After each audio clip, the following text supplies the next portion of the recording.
Itay, may malaking bayawak akong nakita ron, oh. Mukhang nagbababad siya sa ilog. Ano, puntahan na po ba natin? Wag muna anak. Baka mamaya alaga na engkanto yan.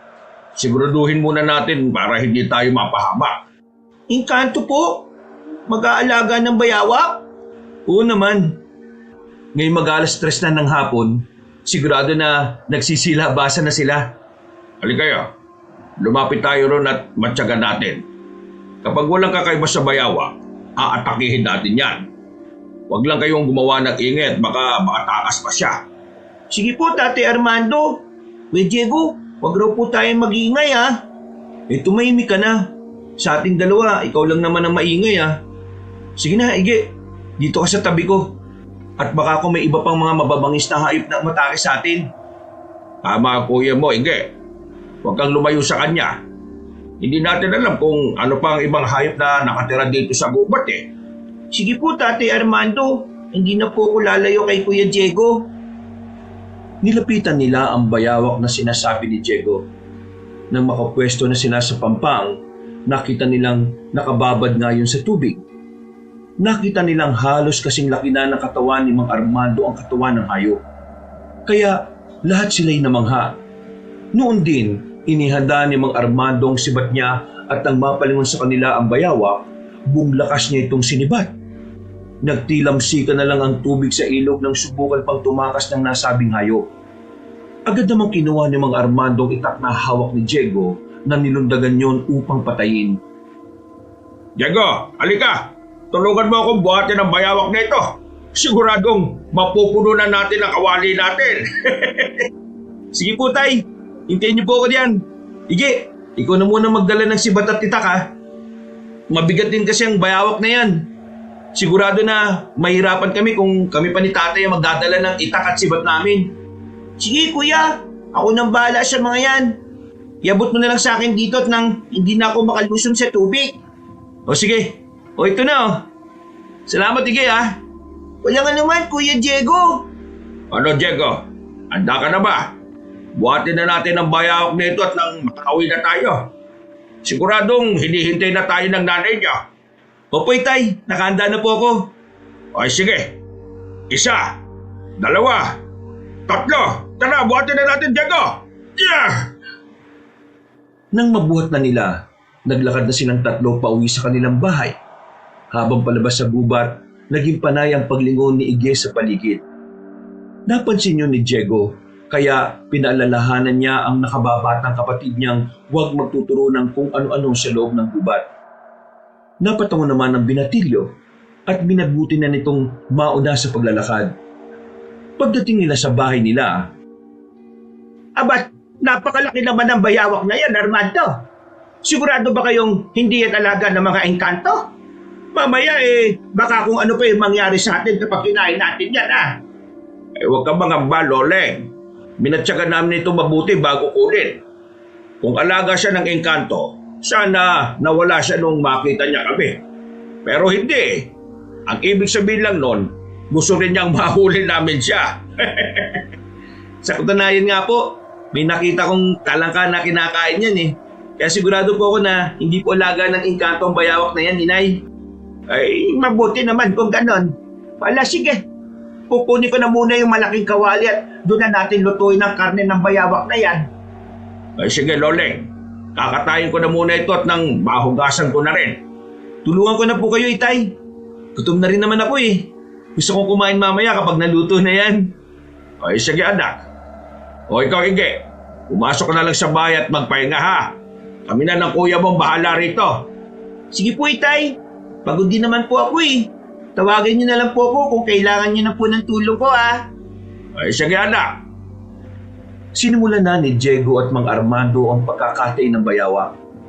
Nang mabuksan na nila ang tiyan nito, napatakip ang binata ng ilong niya dahil sa mabahong amoy na nagmumula roon. Hindi niya yung kinaya, kaya napatayo siya. Samantala, ipinagpatuloy naman ni Mang Armando ang kanyang ginagawa. Pagkakuha niya ng laman ng tiyan ng bayawak, napatayo na rin siya at sinabayan niyo ng pagmumura. Napatitig doon si Diego at nangilabot din siya sa nakita niya. Walang ya. Hindi nga alaga ng engkanto na huli natin pero mukhang alaga naman ng aswang eh. Mga laman ng tao ang nakapaloob sa tiyan niya. Tingnan mo, may mga daliri pa. Oo nga po, Itay. Kaya pala sobrang baho nung masugatan mo na yung tiyan niya. Posible palang kumain sila ng mga tao. Yan ang hindi ko alam. Baka bangkay na ang kinain niya. Pero bibihira lang kung mangyari yan eh. Teka, masama ang kutob ko ah. Ano pong ibig niyo sabihin, Tay? Bakit nakatayo kayo at nakatunga nga dyan? Hindi pa naman nyo tapos katayin yan Loleng, alika rito. Tingnan mo nang mabuti kung ano yung laman ng tiyan ng bayawak na ito. Ay naka, hindi. Mukhang mga daliri ng tao yan Paano napunta yan sa tiyan ng bayawak? Diyos ko naman Armando, nakapag-aari ng mga engkanto yan aswang. Yan din ang hinala ko. Sige na, kumuha ka na lang muna ng talbos ng kamote ron. Yun na lang muna yung ulamin natin para sa hapunan. Ano pa naman ang gagawin natin sa bayawak na yan, Itay? Ililibing na lang natin to. Baka kung ano pa mangyari sa atin kung kakainin natin yan. Baka nga aswang din mismo ang bayawak na ito eh. Sige na, maghukay ka na ron. Ako na ang bahalang kumalatad ng hayop na ito patungo sa paglilibigan natin sa kanya. Sayang naman po kung ganun. Bayawak na, magiging talbos ng kamote pa. Sige po, Tay. Doon na lang po ako sa bandang likod ng bahay Mas mabuti ba nga anak? Huwag ka na sa malayo. Malapit nang dumilim Baka kung ano pang mangyari sa inyo ng tatay mo. Mahirap na. Baka nasundan kayo ng amo ng bayawak na yan.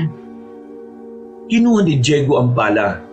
Bago siya tumungo sa likod bahay nila, nakita pa niyang bumaba ang nakababata niyang kapatid. Batid nitong alam na rin ni Iggy ang patungkol sa bayawak na kanilang nahuli. Habang papunta sa likod ng bahay nila, napaisip siya patungkol sa nasabing hayop. Nakaramdam siya ng kaba sa posibleng epekto sa kanila ng ginawa nila. Naisip niya na baka alaga nga ng aswang ang pinatay nila at baka kung gantihan sila nito. Nang nangangalahati na siya sa hinuhukay niyang libingan ng bayawak, dumating doon si Mang Armando at Iggy. Diego, pwede na yan? Hindi na rin naman siguro sisingaw ang baho ng bayawak na yan. Sige po, kakapalan ko na lang din po yung lupang itatabo natin dito para mas makasigurado po tayo. Naku, sayang naman yung bayawak na yan. Sinasabi ko na nga may kakaiba talaga sa hayop na yan Hindi lang ako nagsalita kanina kasi nagmamadali tayo umuwi. Hayaan mo na, Iggy. Sa susunod, mga ngaso ulit tayo. Pero sa ibang gubat naman. Wala rin namang mga ligaw na hayop dito sa atin Subukan naman natin sa pinakadulong gubat na nasa hangganan ng bayan natin at nakasunod nito. Talaga po? Hindi pa po ako nakakarating doon O sige, para naman makita ko yung paligid doon. Mga ilan po tayo mga ngaso doon, Tay? Hindi ko pa alam. Pero kung aayon sa atin ang panahon, susubukan natin sa susunod na linggo.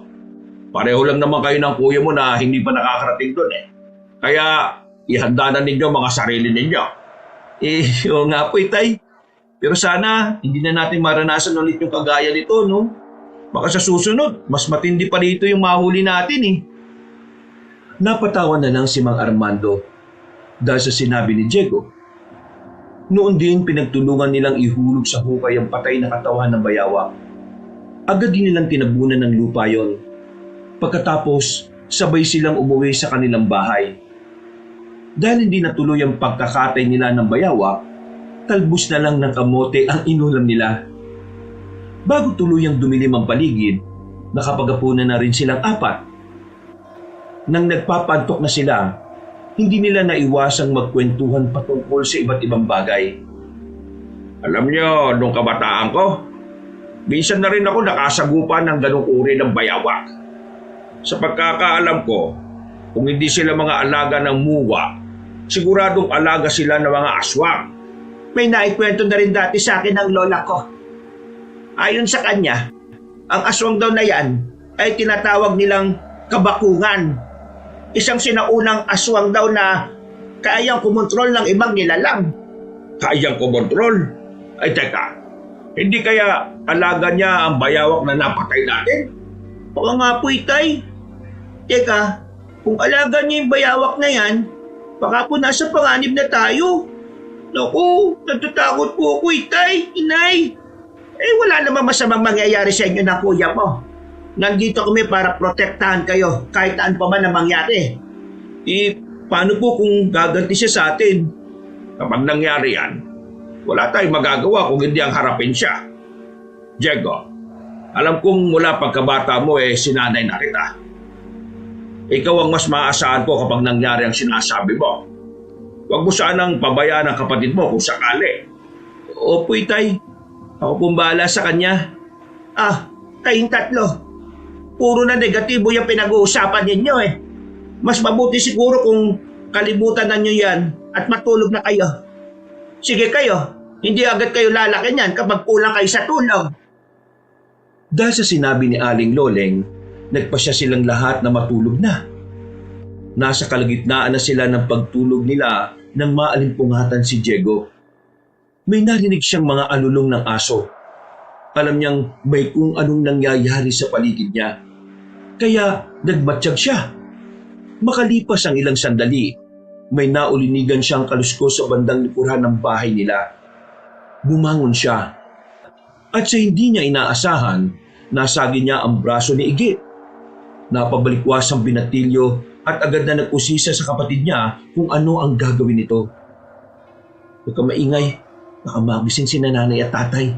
Mapapagalitan tayo. Sige kuya, hindi ako mag-iingay. Basta, sasamo mo ko sa paglabas ng bahay natin Huwag na. Delikado Isa pa, mabilis lang naman ako. Sige ka, susumbong kita bukas kapag hindi mo ko sinama. Siya. Sige na.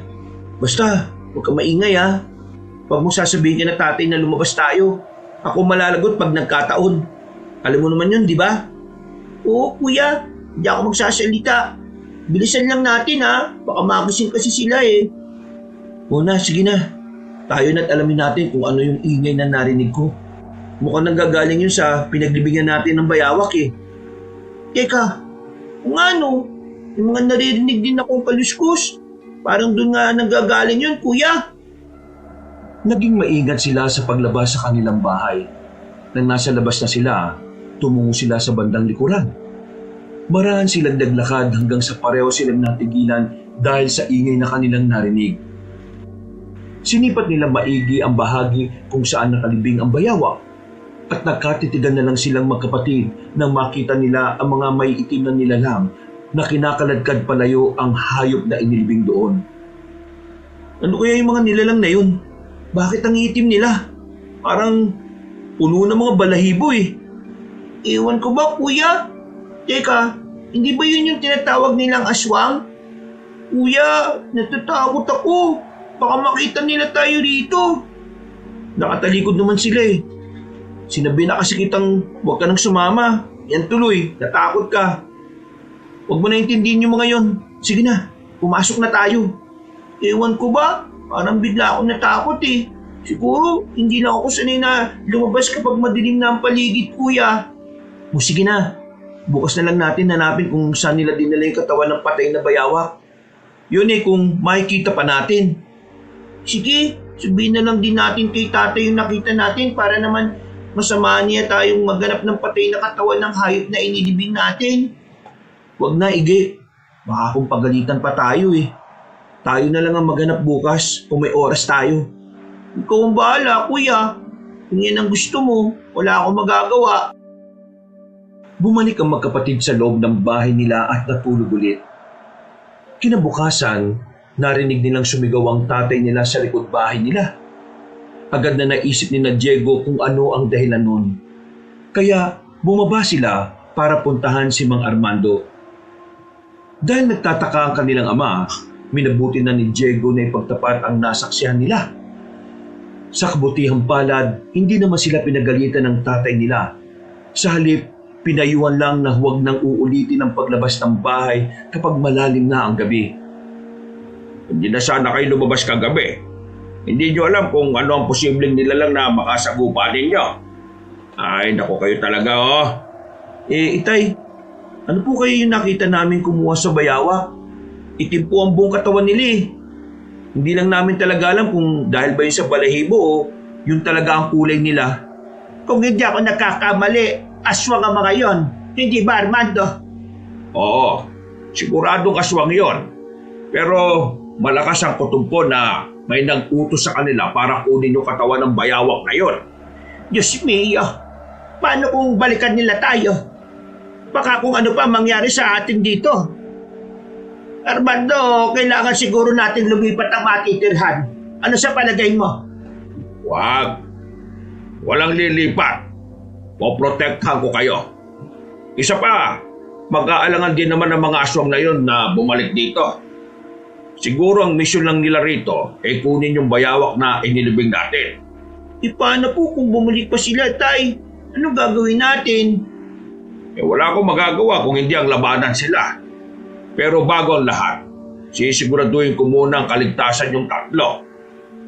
Kung ako sa iyo, Armando, umuwi na kaya muna tayo sa baryo ninyo. Mas ligtas doon kaysa rito eh. Hindi dapat tayo makampante, lalo na't may mga anak tayo. Ay siya, sige. Sa susunod na linggo na lang. May mga kailangan pa kasi akong asikasuhin dito eh. Sa kabutihang palad, makaraan ng ilang araw, hindi na bumalik ang mga aswang. Tinabunan na lang ulit nila ng lupa ang hukay at binabuting patungan na rin ng malaking bato. Magmula ng araw na yon, sa hindi malamang dahilan ni na Diego at Ige, hindi sila makatulog na maayos. Nagigising sila tuwing hating gabi dahil sa mga pagtawag sa kanilang pangalan. Subalit, kapag sinusubukan nilang dungawin sa bintana, wala naman silang nakikitang tao na posibleng tumawag sa kanila. Nang lumaon, napagtanto nilang hindi mula sa labas ng bahay nila ang pagtawag, kung hindi mismo sa loob ng kanilang isipan. Kinilabutan ng magkapatid, ngunit mas pinili nilang huwag nang banggitin yon sa kanilang mga magulang. Isang umaga, Ano, Diego? Handa ka na ba para sa pangangaso ulit natin? doon po ba sa sinabi niyong gubat dati, sa bandang dulo ng bayan natin, Itay? Oo, pero mas mabuti siguro kung wag na nating isama ang kapatid mo.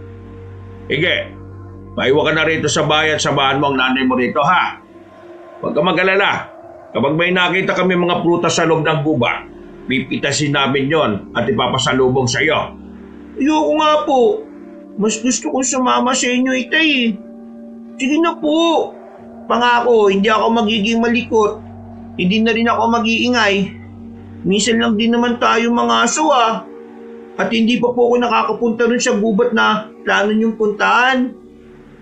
Itay, sama na po natin si Ige. Basta Ige ha, huwag kang lalayo sa tabi ko ha. Hindi pamilyar sa atin ang gubat na yon. Baka kung mawala tayo, hindi na natin matanda ng palabas sa gubat. O, sige na. Isasama na natin siya. Pero Ige, sundin mo ang kuya mo, ha? Huwag din kayong lalayo sa akin. Hindi ko rin naman ganong kabisado yung gubat na yun eh. Sige po, Tay. Ito ang baon ninyo. Tubig yan sa pagkain. Ito rin ang bipo na pamuna sa pawis ninyo. Ay nako, kayong dalawa oh. Mag-ingat kayo ron ha. Armando, huwag mong pababayaan ng mga anak mo. Sige Loleng. Ako bahala sa kanila. Paano? Sige na. Aalis na kami at baka may makauna pa sa amin doon. Ipanalangin mo na lang na sana may mahuli kami. O siya, sige na. Ay, kayong dalawa, huwag kayong maging pasaway sa tatay ninyo. Kung hindi, papaluin ko kayo mamaya pag uwi niyo. Napatango na lang ang magkapatid dahil sa sinabi ng kanilang nanay. Nagpaalam na silang aalis. Hawak noon ni Diego at Ige ang itak nila. Samantalang may dala namang sibat si Mang Armando. Dahil medyo malayo-layo pa ang gubat na kanilang pupuntahan, binilisan nilang tatlo ang paglalakad nila. Hindi na nila alam kung ilang oras ang iginugol nila. Pero medyo tirik na ang araw nang makarating sila sa labas ng gubat. Upang may lakas sa pangangaso, nagpasya na munang tatlo na kumain ng pananghalian. Naghanap sila ng mapupwestuhan at nang makahanap na'y sinimulan na nila ang pagkain. Teka, May naririnig ba kayong kaluskos sa banda ron? Mukhang may kung anong hayop na nandito ah. Sige na, bilisan natin ang pagkain. Pagkatapos aalamin natin kung ano yon. Paano po kung bayawak? Hindi naman po siguro mauulit yung naging karanasan natin nung nakaraan, ano? Ay, ano ka ba na baligi? Huwag ka nga mag-isip ng ganyan. Malayo ang gubat nito sa mismong gubat kung saan tayo nangaso dati. Tama sa ito, Ige. Ang isipin mo ay kung paano tayo makakahuli ng bayawak dito. O kung ano mang ligaw na hayop na may uulam natin. Sige na nga lang, oo na. Hindi na ako mag-iisip ng hindi maganda. Teka, mukhang may kumakaluskus malapit sa kawayanan ah. Teka, dito na lang muna kayo. Ako na titingin kung ano ang nandyan. Hintayin nyo ang senyas ko ha, bago kayo lumapit. Sige po, Tay. Patuloy ang pagkaluskos na naririnig nila. Nang makalis na si Mang Armando, sinundan na lang nila siya ng tingin. Makaraan ng ilang sandali, nakita nilang napasenyas ang tatay nila. Dahil dito, marahan silang lumapit kay Mang Armando. Pagdating nila sa kinaroroonan ng kanilang ama, sinilip nila ang bahaging pinagmumula ng kaluskos. Sakto naman pagkalapit nila roon, tumigil sa paggalaw ang hayop na binabantayan ng tatay nila. Itay, hindi po ba bayawak yun ng aswang? Oh, bakit ko naman nasabi yan? Huwag mong sabihin na dahil magkasinlaki sila ng bayawak na nahuli natin dati. Ay nako, Ige. Malabo naman siguro yung iniisip mo. Malayo ang gubat na yun dito. At imposible naman kung sasabihin natin na lumipat dito yung mga bayawak, di ba? Tama ka, Diego. O siya, magbantay kayong dalawa rito. Iikot ako ron at doon ko siya sisibatin. Kung gagapang patungo rito yung bayawak, harangan nyo. Gamitin nyo yung itak ninyo, ha? Sige po, Tay. Kami po bahala rito. Mag-ingat po kayo, ha? Ay sige, iikutan ko na yan, ha? Kumanda kayong dalawa. Nang makalis na sa tabi nila si Mang Armando, hinugot nilang dalawa ang hawak nilang itak at itinuon ng pansin sa may kalakihang bayawak. Nung nasa kabilang bahagi na ang tatay nila, nakita nila kung paano siya bumelo para sibatin ng gumagapang na hayop. Agad na nagwala ang bayawak. Inisip ni Diego na mamamatay na yon. Pero namangha siya nang makita ang mabilis na paggapang ng hayop patungo sa direksyon nila. Nang makalapit ang bayawak, tatagay na sana yon ni Diego. Pero bigla siyang hinambalos ng buntot nito. Naparay siya at nabitiwan niya ang kanyang itak. Napatakbo naman palapit sa kanila si Mang Armando. Oh, ano anak? Ayos ka lang ba? Walang yung bayawak yun ah. Tinangay pa pati si Bat ko. Dito lang kayo. Hahabulin ko yung hayop na yon. Ayos lang po ako, Itay. Sige po, tutulong po kami sa inyo. Kailangan mahuli natin yun para hindi sayang yung pagpunta natin dito. O siya, sige. Sige, sumama ka sa kuya mo. Huwag kang hihiwalay sa kanya ha. Opo, Itay. Sayang. Kung naging malisi lang sana ako, hindi na nakawala yung bayawak na yun. Hayaan mo na. Ako nga hindi ko inakala na ganun pala katindi yung buntot nun. Kung alam ko lang, yun ang inuna kong tagain eh. Ay siya, sige na. Habulin na natin yung bayawak. Hindi na makakalayo yun dito. Natamaan na siya ng sibat sa ulo eh. Hindi na yan magtatagal.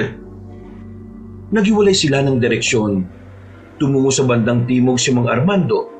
Samantalang ang magkapatid naman ay tumakbo papuntang Hilaga. Habang tumatakbo, tinalasan ni Diego ang pakiramdam niya. Malakas ang kutob niyang mahuhuli nila ang bayawak na iyon at makukuha rin ang sibat ng tatay Armando niya. Habang tumatakbo, nasa likuran naman niya si Igay na humahabol din sa kanya.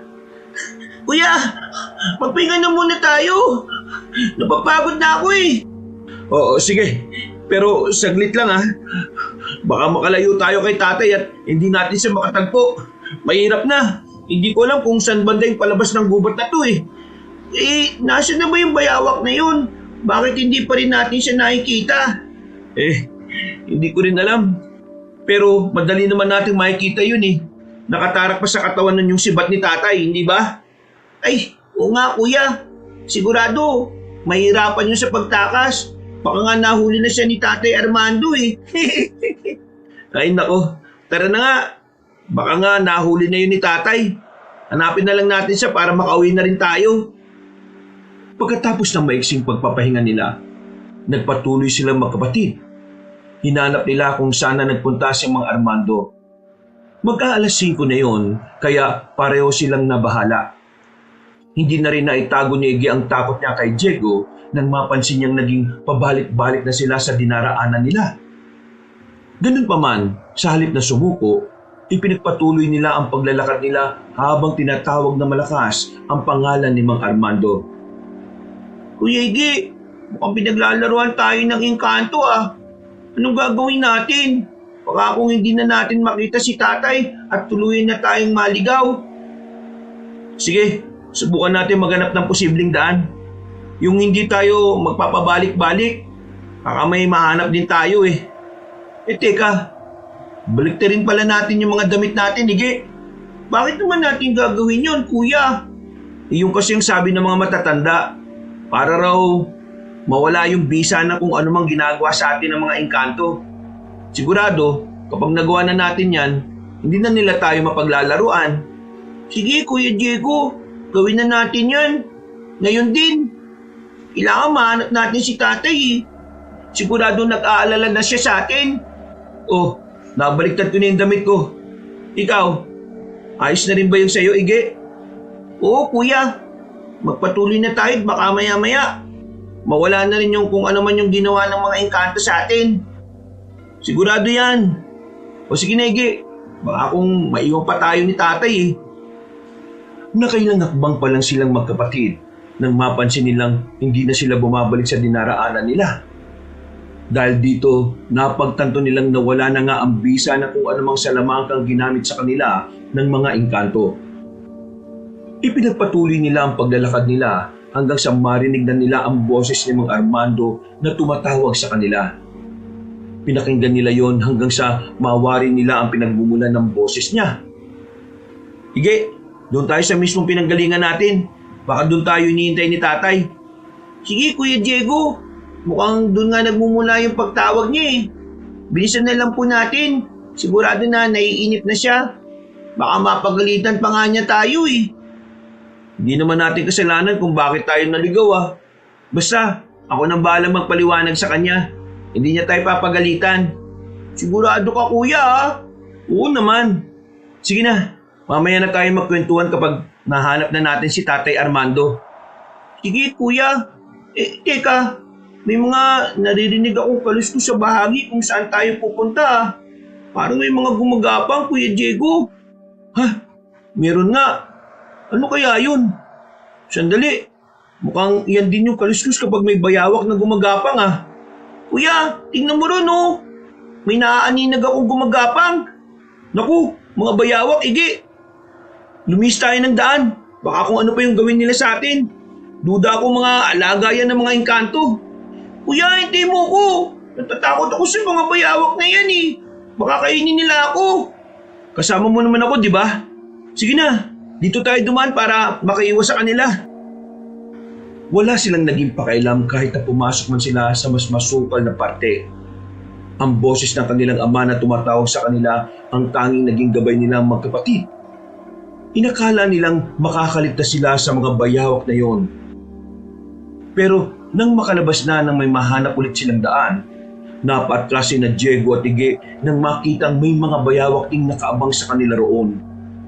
Babalik sana sila ngunit nang mapalingon sila, mas nanlumo sila nang mapagtanto nilang napapaligiran sila ng mga nasabing hayop. Wala na tayong magagawa, Iggy. Kung hindi ang tumakbo, bahala na. Basta makarating tayo sa pinanggalingan ng boses ni tatay. Susuugin natin ang mga bayawak. Kahit na anong mangyari, hindi tayo titigil. Sige kuya, tayo na.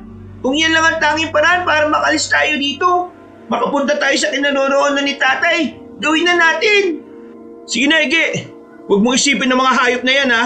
Huwag kang matakot sa kanila. Sila ang dapat na mangilabot sa atin. Tandaan mo yan. Tara! Sige kuya! Pipilitin kong huwag matakot sa mga bayawak na yan! Sige, Iggy. Mas bilisan pa natin ang pagtakbo. Ilang di pa na lang. Makakalapit na tayo sa mga bayawak na yan. Pagkalapit nila sa mga bayawak, sa hindi nila inaasahan, inatake sila ng mga ito. Napailing na lang si Diego at agad na lumundag para makaiwas sa nilalang. Magpapatuloy sana siya sa pagtakbo, pero natigilan siya nang marinig niya ang sigaw ni Ige na tumatawag sa pangalan niya. Napalingon ng binata at napamura nang makita niyang pinapaligiran na ng mga bayawak si Ige. Nakahanda ang mga yon upang kagatin ang binatilyo. Kaya minabuti ni Diego na balikan ng kapatid niya. Tinaga niya ang mga bayawak na sumusubok na humarang sa kanya. Nang makalapit na siya kay Ige, "Ige, gamitin mo itak mo! Lalabanan natin ang mga bayawak na to!" "Sige kuya, nabigla lang kasi ako eh. Kaya natakot ako. Oh, eto na! Nahugot ko na yung itak ko! Sige, ang kada bayawak na sumusubok na umatake sa atin, tatagayin natin. Bahala na kung saan sila banda masugatan. Kailangan nang isipin natin, makalis tayo dito. Masusunod, kuya. Ayun na, mukhang atake na ulit sila. Hindi tayo papayag tayong masaktan. Sila ang sasaktan natin, Ige. Tama ka, kuya. Kailangan natin makalis dito ng ligtas. Sigurado ko na nag-aalala na si tatay sa atin. Nang makalapit na ang mga bayawak, pinagtatataga nila ang mga ito. Lalong naging agresibo mga sugatang hayop. Pero mas pinili ni Diego na lumaban para sa kapatid. Kalaunan, isa-isang napahinto ang mga yon. At nang tingnan ng magkapatid, nalaman nilang patay na ang mga bayawak. Magpapatuloy na sana ang dalawa sa pagbaybay ng daan nang biglang napasigaw si Ige. Nilingon siya ni Diego at napahiyaw ang binata nang makitang tinatangay ng isang malaking bayawak ang nakababatang kapatid niya. Agad itong hinabol ni Diego at nang maabutan ng kapatid, sabay silang nahulog sa isang butas na kasya lang para sa dalawang tao. "Aray ko! Kuya! Ano nang gagawin natin? Paano tayo makakalabas dito? Baka kung anong gawin sa atin ng mga bayawak na yun Umalma ka lang, Ige. Kailangan natin ng malinaw na kaisipan. Hindi natin malulutas ang problema natin kung matataranta tayo. Sige kuya. Ano kaya kung sumigaw tayo para makahingi ng tulong? Sigurado na malapit lang din dito si Tatay Armando eh. Wag. Kung lalapit siya dito, baka pati siya mapahamak. Maghanap na muna tayo na madaraan ng iba. Tayo na. Sandali kuya. May narinig akong kaluskos malapit dun eh. Parang ilang di pa lang ang distansya niya mula rito sa butas na pinagulugan natin. Magbatsyag muna tayo. Parang may mali sa sitwasyon natin na to eh. Teka, batuhan tong napuntahan natin. Ibig sabihin, nasa isang yugib tayo. Kuya, ayan na siya. Papalipit na rito sa atin. Tumahimik ka. Tumingla na lang tayo at nang malaman natin kung sino yun. Maaninik pa naman natin siya kasi hindi pa naman gaano madilim ang paligid sa labas eh. Kuya, ayan na siya. Ha? Hindi. Mukhang si tatay kuya. Oo nga, pero parang may mali eh. Huwag muna natin siyang tawagin. Baka hindi siya yung tatay natin eh. Oo nga kuya, tingnan mo may kinakaladkad siyang mabigat na bagay. Hindi. Bato. Siguradong tatakpan niya yung butas. Kailangan makalis tayo dito. Hindi na maganda ako tumpo ngayon. Kuya, tinatakpan nga niya. Susubukan kong sumigaw para malaman niyang nandito tayo. Ikaw ang bahala. Basta, sa kahit na anong paraan, kailangan makalis tayo dito, Ige. Napasigaw si Ige para tawagin ang tatay nila. Pero kahit na namaos na siya sa kakasigaw, hindi na muli pang nabuksan ng lagusan. Napaiyak siya, kaya sinikap ni Diego na pakalmahin ang nakababatang kapatid niya.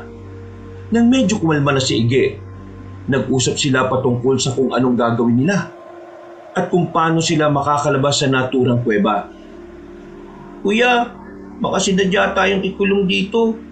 Baka kinopya lang ng mga engkanto yung mukha ni tatay.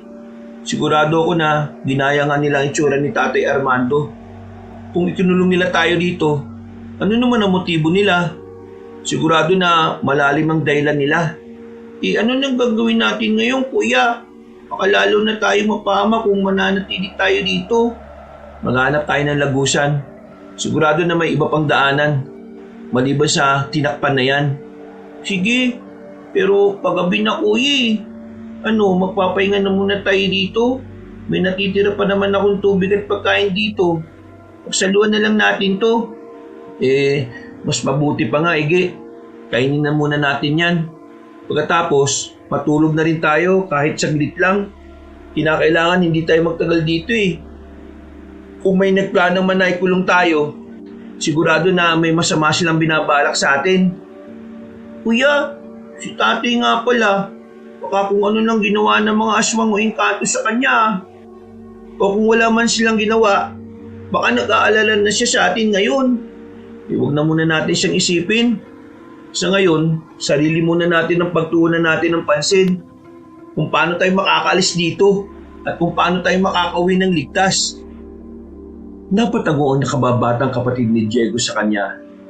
Noon din, pinagsaluhan nila ang pagkain natitira ni Ige. Nasa kalagitnaan sila ng pagkain nang may marinig silang kaluskos. Napatitig sila sa pinagmumulan nun at pareho silang kinutubang may lagusan sa bahaging yun. Nang matapos na sila sa pagkain, nagpasya silang dalawa na hanapin ang pinagmumulan ng ingay na narinig nila. Dahil madilim ang loob ng kuweba, nangapa silang dalawa. Kalaunan, sumuko sila sa paghahanap at pinili nilang magpahinga na lamang. Kinakailangan mahanap natin ng lagusan. Yun lang ang pag-asa natin makalabas dito. Sigurado ko na ang lagusang yun ang magiging tulay para makauwi tayo. Paano naman kung may mas matinding panganib ang nakabang pala sa atin doon, kuya? Baka nga sa labas nito nakatira yung nagpulong sa atin eh. Hindi natin malalaman kung di natin titingnan. Kung kinakailangan sumugal tayo para makauwi, gagawin natin. Natatakot ako, Kuya Diego eh. Baka kung ano mangyari sa atin kapag umalis tayo dito. Mas masama ang kahihinatnan natin kung mananatili tayo rito. Hindi natin alam kung ano mga nilalang na lumalabas at pumapasok sa kuwebang ito eh. Paano po kung mga aswang pa lang nakatira sa labas ng kuweba? Ano nang gagawin natin? Alam kong wala pa tayong karanasan sa mga nilalang na yan, pero kung masusukol nila tayo, wala tayong mapagpipilian, lalaban tayo.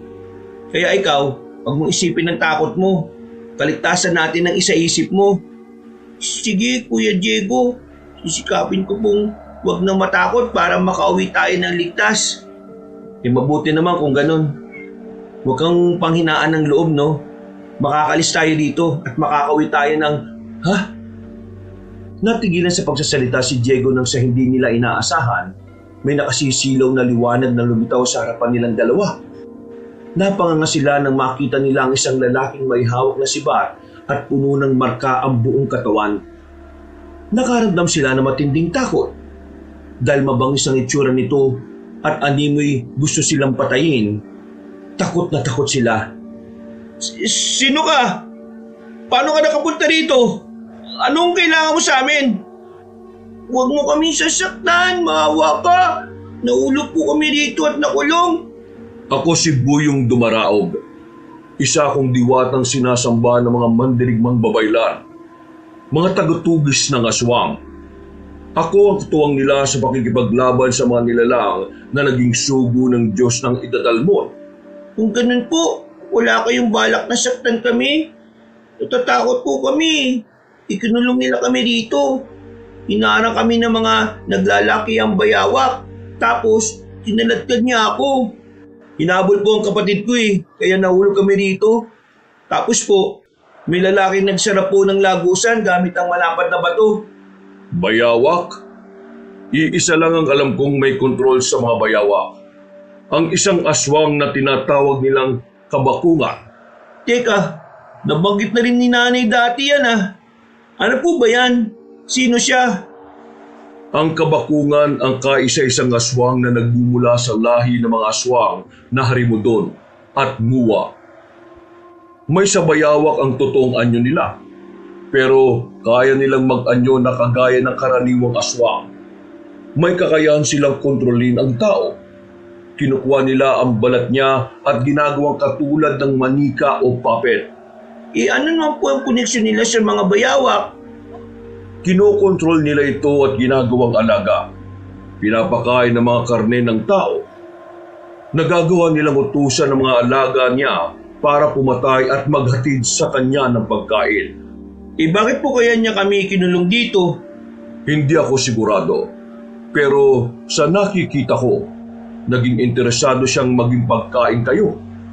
Naamoy niya ang dugo ninyo at alam niyang nanggaling kayo sa lahi ni Labing Isugon, ang pinakaunang baylan na naging manunugis ng aswang na kabakuhan. Teka, kung totoo man yan sinasabi niyo, paano mo naman yan nalaman?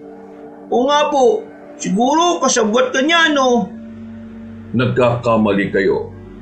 Nandito ako para tulungan kayo. Ako ang diwatang gabay ni Labing Isugon at hindi ko po pwedeng babayaan ang mga kalahi niya. Kung ganon, tulungan niyo kami makalabas dito. Hinahanap na kami ni tatay at nanay eh. Sigurado na nag-aalala na sila sa amin. Hindi sumagot ang diwatang si Buyong Dumaraog. Humakbang siya palapit sa magkapatid at tinawakan sila sa kanilang mga ulo.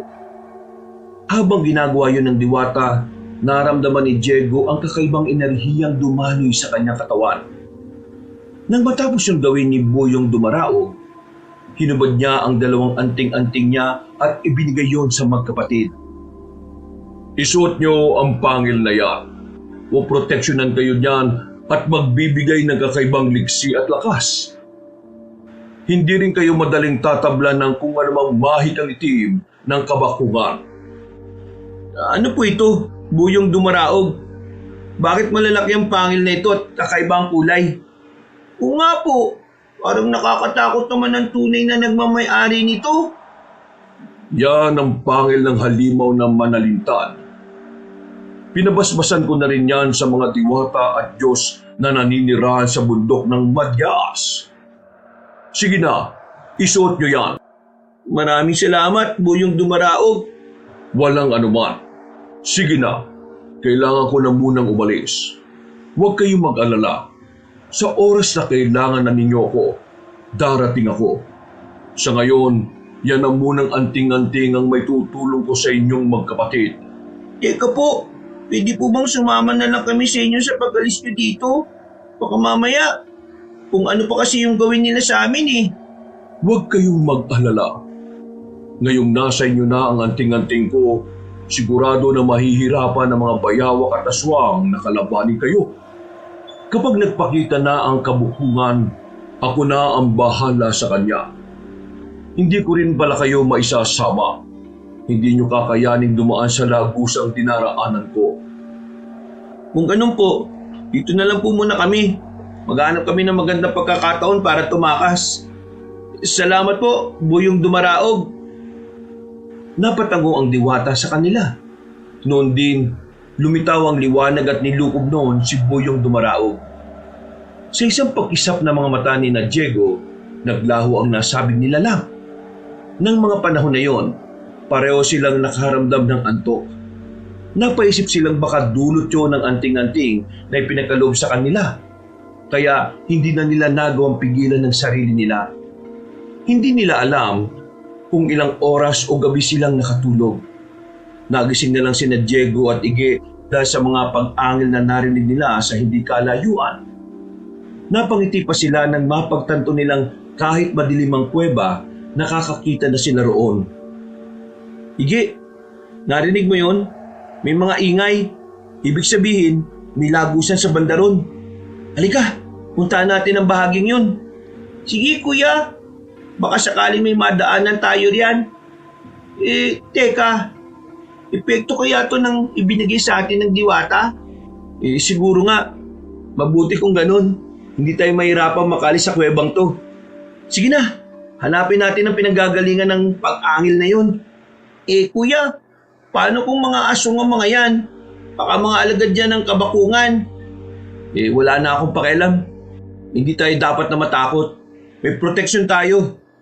Wala tayong ibang mapagpipilian kung hindi ang lumaban sa mga nilalang na yan.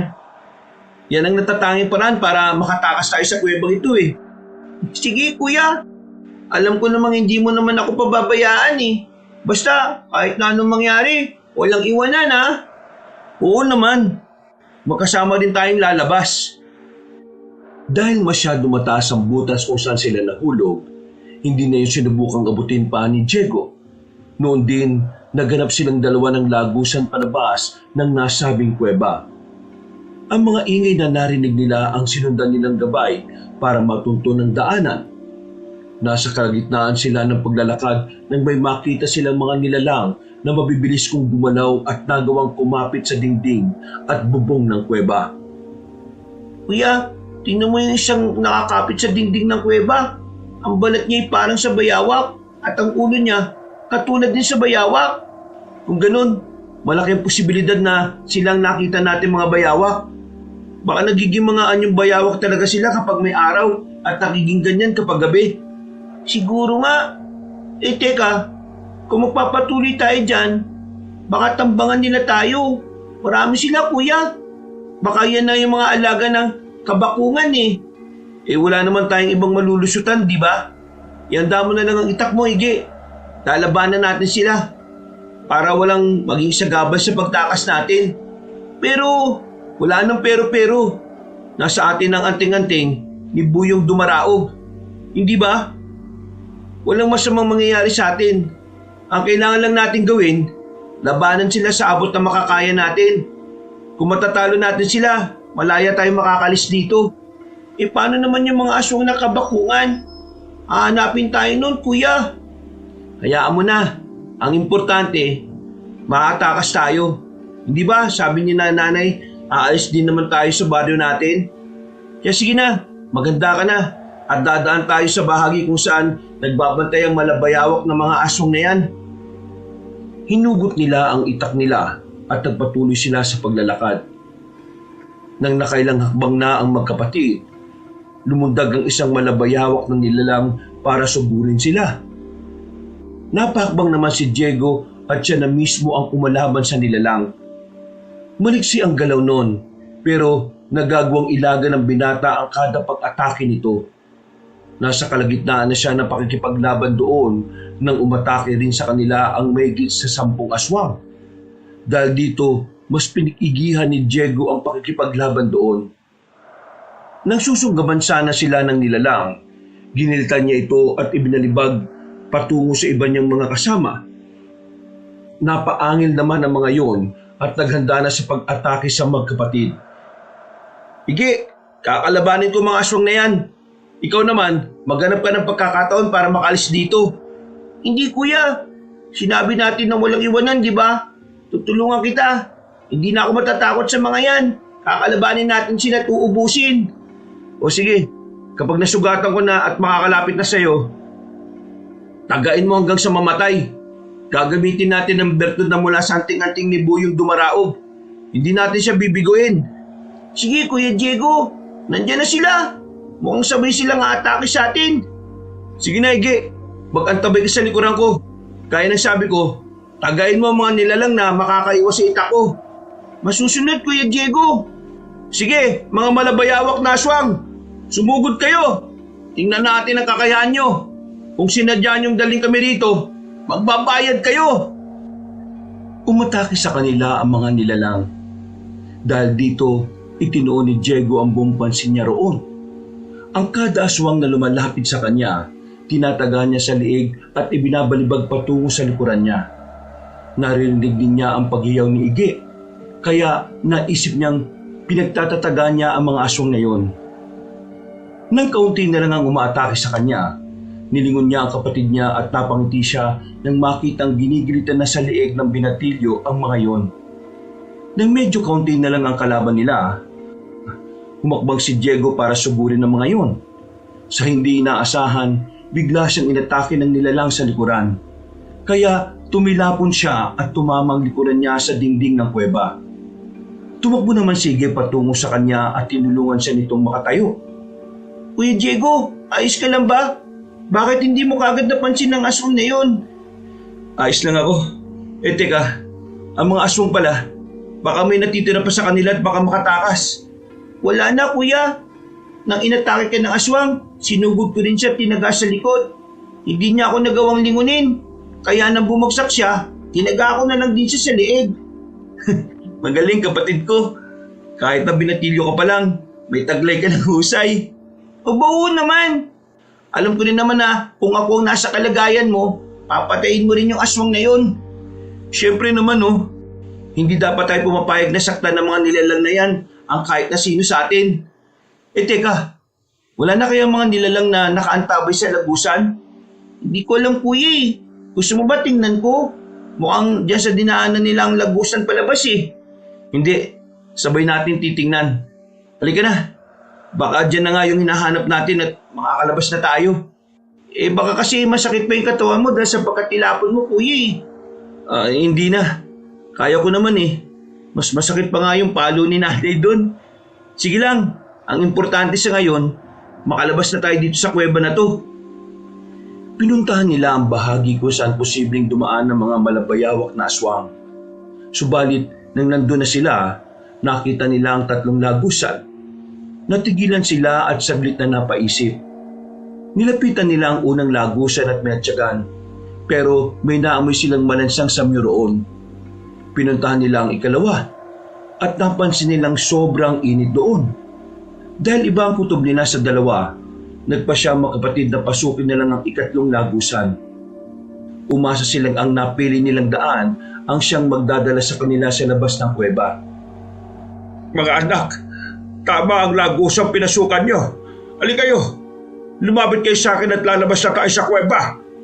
Kuya, si tatay, nandito siya. Salamat naman at pinuntahan niya tayo. Sigurado makakauwi na tayo nito. Huwag Gigi, manatilin na muna tayo rito. Huwag kang lalapit sa kanya. Iba ang kutob eh. Hindi mo ba natatanda ng kwento sa atin ni Buyong Dumarao? Baka tau-tauhan lang yan. Papit. Paano naman kung hindi kuya? May pagkakataon na tayo. Isa pa, baka kung ano pa yung mangyari sa atin dito eh. Mga anak, lumabas na kayo rito sa akin. Si Tatay Armando ito. Sige na, lapit na mga anak. Eto, may nadampot akong bato. Kung papit lang ang aswang na yan, hindi siya makakaramdam ng sakit at siguradong magmimistula lang siyang manika. Anong gagawin mo yan, kuya? Ibabatok sa mapagkunwaring nilalang na yan. O yan, tingnan mo Ige. Wala siyang naging reaksyon kahit tinumana siya sa muka. Tama nga ang hinala ko. Mga anak, lumapit na kayo rito. Uwi na tayo. Hinihintay na kayo ng nanay niyo. Hindi kami lalapit sa iyo. Hindi ka ang tatay namin. Kung ikaw si tatay at kung totoong tao ka, bakit hindi ka nasaktan ng batuy ka sa mukha ni kuya? Sinasabi halina kayo eh. Bilisan na ninyo at kailangan na natin makatakas. Malapit na rito ang iba pang mga aswang. At parating na rin ang kabakugan. Bilis! Kung ikaw ang tatay namin, ikaw ang lumapit dito. Hindi kami magpapalin lang sa iyo, no? Patunayan mong hindi ka isang tau-tauhan ng kabakungan. Ay sige, lalapit ako dyan. Pero ibaba niyo ang mga itak ninyo. Itago rin ninyo ang kwintas na suot ninyo. Nakakasilaw kung tingnan eh.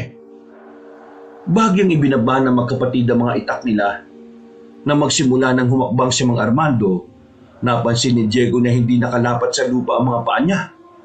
Dahil dito, mabilis na tumakbo ang binata para sa lubungin ng tatay niya. Pagkalapit niya, walang pagdadalawang isip siyang lumundag sabay taga sa leeg ng ama niya. Hindi makapaniwala si Diego nang makita niya kung paano tumiklop ang katawan ni Mang Armando at nagmistulang tela. Kasabay ng paglapag niya sa lupa, bumagsak din ang tatay niya. Agad namang lumapit sa kanya si Igay na hindi rin makapaniwala sa nangyari. Nasabi ko na nga isa siyang uwad. Papit lang siya ng aswang. Igay, tingnan mo parang balat na lang siya. Walang mga laman at buto. Ewan ko nga ba kung paano yan nagawa ng aswang eh. Mabuti na lang talaga kuya, hindi tayo nagpadalos-talos. Kung lumapit ka agad tayo sa kanya, baka kung ano pa yung nagawa niya sa atin eh. O tayo na. Wala na rin naman sigurong haharang sa atin. Pabayaan na natin to. Ang importante sa ngayon, alam natin na hindi to si tatay. At malalaman na natin sa susunod kung tau-tauhan lang ng kabakungan yung makakaharap natin. Tama ka Kuya Diego. Tara na. Hindi tayo dapat maabutan ng kabakungan na yun. Sigurado na marami pa siyang inihanda para sa atin eh. Kaya dapat natin siyang maunahan. Bago pa man niya malaman na nakalabas na tayo sa kuwebang to. Nasa lungganan niya tayo. Pero teka, makakaya kaya nating labanan silang lahat, kuya? Oo naman, may tiwala ako sa binigay ni Buyong Dumaraog. Isa pa, kapag nalagay tayo sa alanganin, sigurado magpapakita rin siya sa atin, di ba? Sana nga, kuya. Sana tulungan talaga niya tayo para makatakas dito. Wala namang mawawala sa atin kung magtitiwala tayo eh. Alam kong tapat siya sa sinabi niya. Minabuti nilang ipagpatuloy ang pagbaybay ng lagusang pinili nila.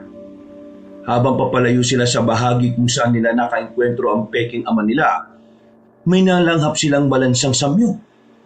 May narinig din silang ingay na parang kumakamot sa pader ng yungib. Walang ano-ano, may nakita silang mga nilalang na nagtatago sa batuhan doon. Kinutuban sila na katulad yon ng mga una nilang nakasakupa, kaya inihanda nila ang kanilang mga sarili. Maraan silang naglakad at napangiti silang magkapatid nang may makita silang kaunting liwanag na hindi na rin gaanong malayo sa pwesto nila. Mga aswang! Siguradong tayo ang inaabangan ng mga yan. Ige, kailangan labanan natin sila para makatakas tayo rito. Sigurado ko ba dyan sa pasya mo, kuya? Oo. Kung nakaya natin ang naunang grupo ng mga katulad nila, makakaya rin natin sila. May liwanag na sa bandang dulo ng lagusang ito. Sigurado nito na ang daan palabas ng kuweba. Ikaw bahala, Kuya Diego. Basta nasa likod mo lang ako palagi. Kaya na, Ige. Gabayan sana tayo ni Buyong Dumaraog sa gagawin natin na to. Habang hawak ang kanilang itak, tumakbo sila patungo sa direksyon kung saan nila nakikita ang maliit na liwanag. Pagkakita naman sa kanila ng mga malabayhawak na aswang, umangil sila at nagunahan sa pagsugod kina Diego. Nasa kalagitnaan na sila ng pakikipaglaban nila nang maramdaman nila ang pagyanig ng lupa. Nabahala na si Diego, kaya ginamit niya ang buong lakas niya para labanan ang mga nilalang. Walang ano-ano, nagulat siya nang mapasigaw si Ige. Nilingon niya ito at nang makita niyang pinagtutulungan sa pangin ng mga aswang ang kapatid niya, nilapitan niya ang mga yon at isa-isang pinagtatataga saka ibinalibag. Nang wala nang kumukuyog kay Ige, tinulungan siya ni Diego para makatayo. Ano, Ige? May mga sugat ka ba? Huwag ka mag-alala, kuya. Wala akong sugat. Mawalang yang yun ah. Kaya pala konti lang ang kumakalaban sa akin. Nakapuslit na pala ang iba para sugurin ka. Salamat at may bertod din ang kabalang anting-anting natin. Nagulat nga rin ako eh. Kinagat nila ako sa mga braso at binti ko kaya hindi ako nakapalag. Mabuti na lang talaga nandyan ka.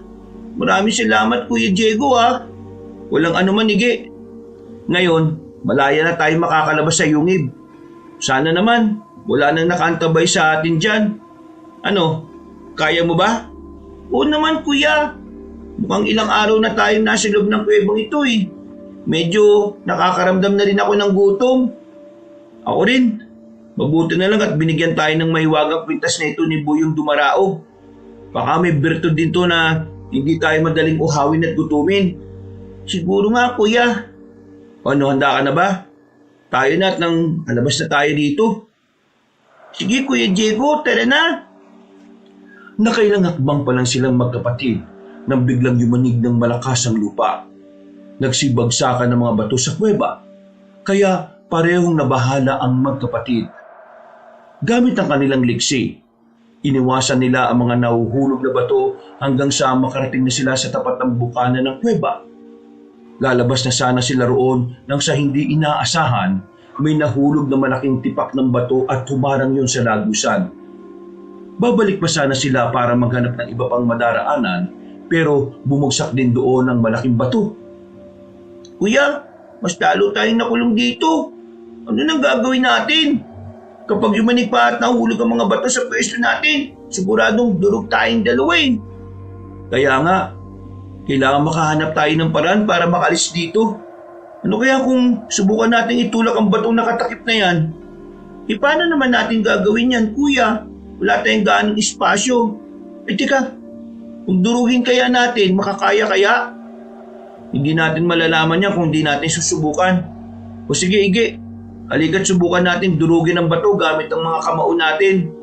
Alam kong may bertud tayo ng kakaibang lakas mula kay Buyong Dumaraog, kaya magagawa natin yan. Sige Kuya Diego, pagtsagayin natin durugin ng bato para magkaroon tayo ng Ha? Hindi! Lumilindol na naman kuya. Baka kung magsilaglagan ng mga bato dito sa atin. Delikadong sitwasyon natin.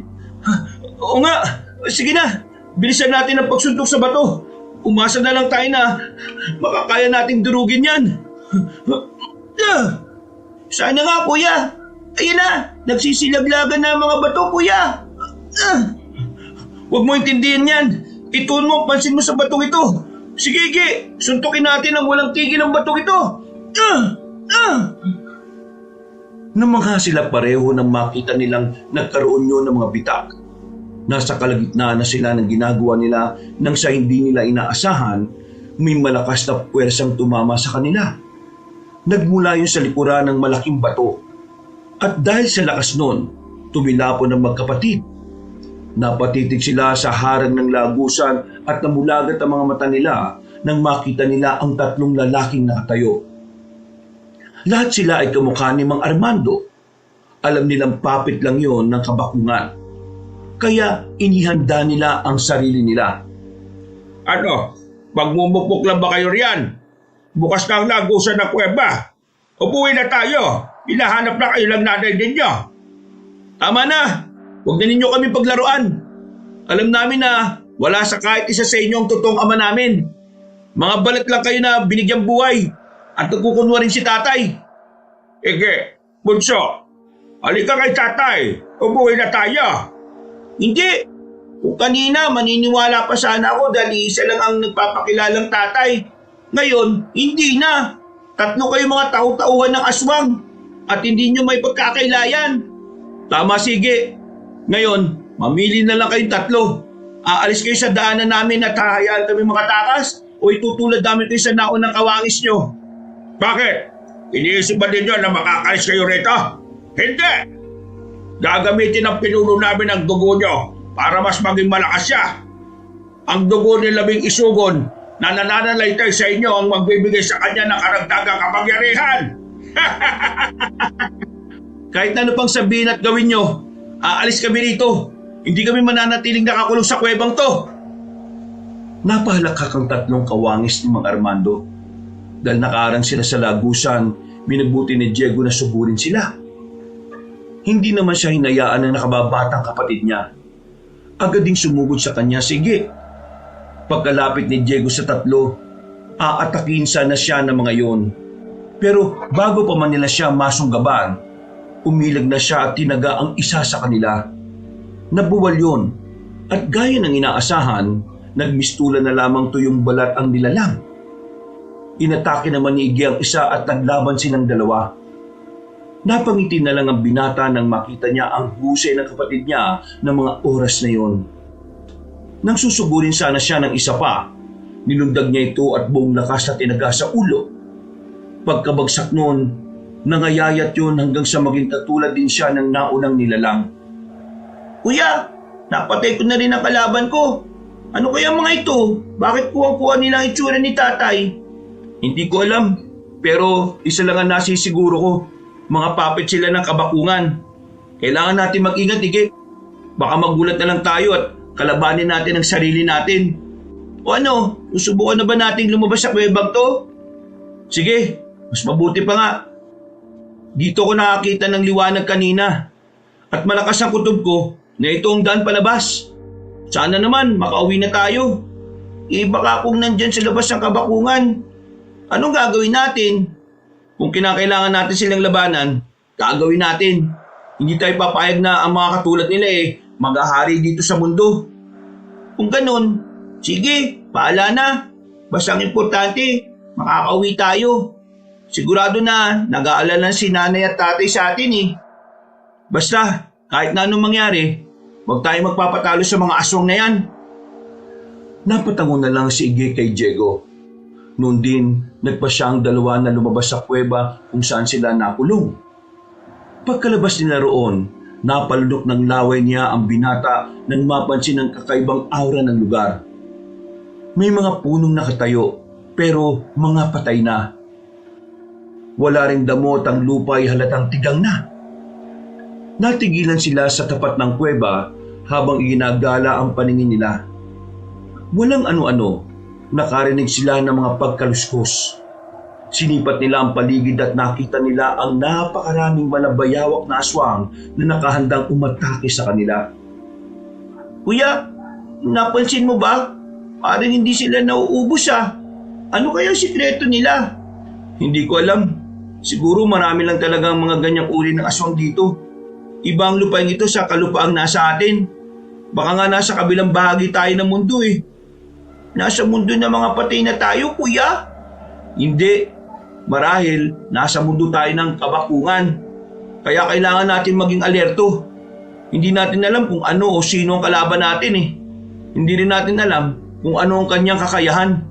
Kuya, mukhang papagapag na sila at papunta dito sa atin. Anong gagawin natin?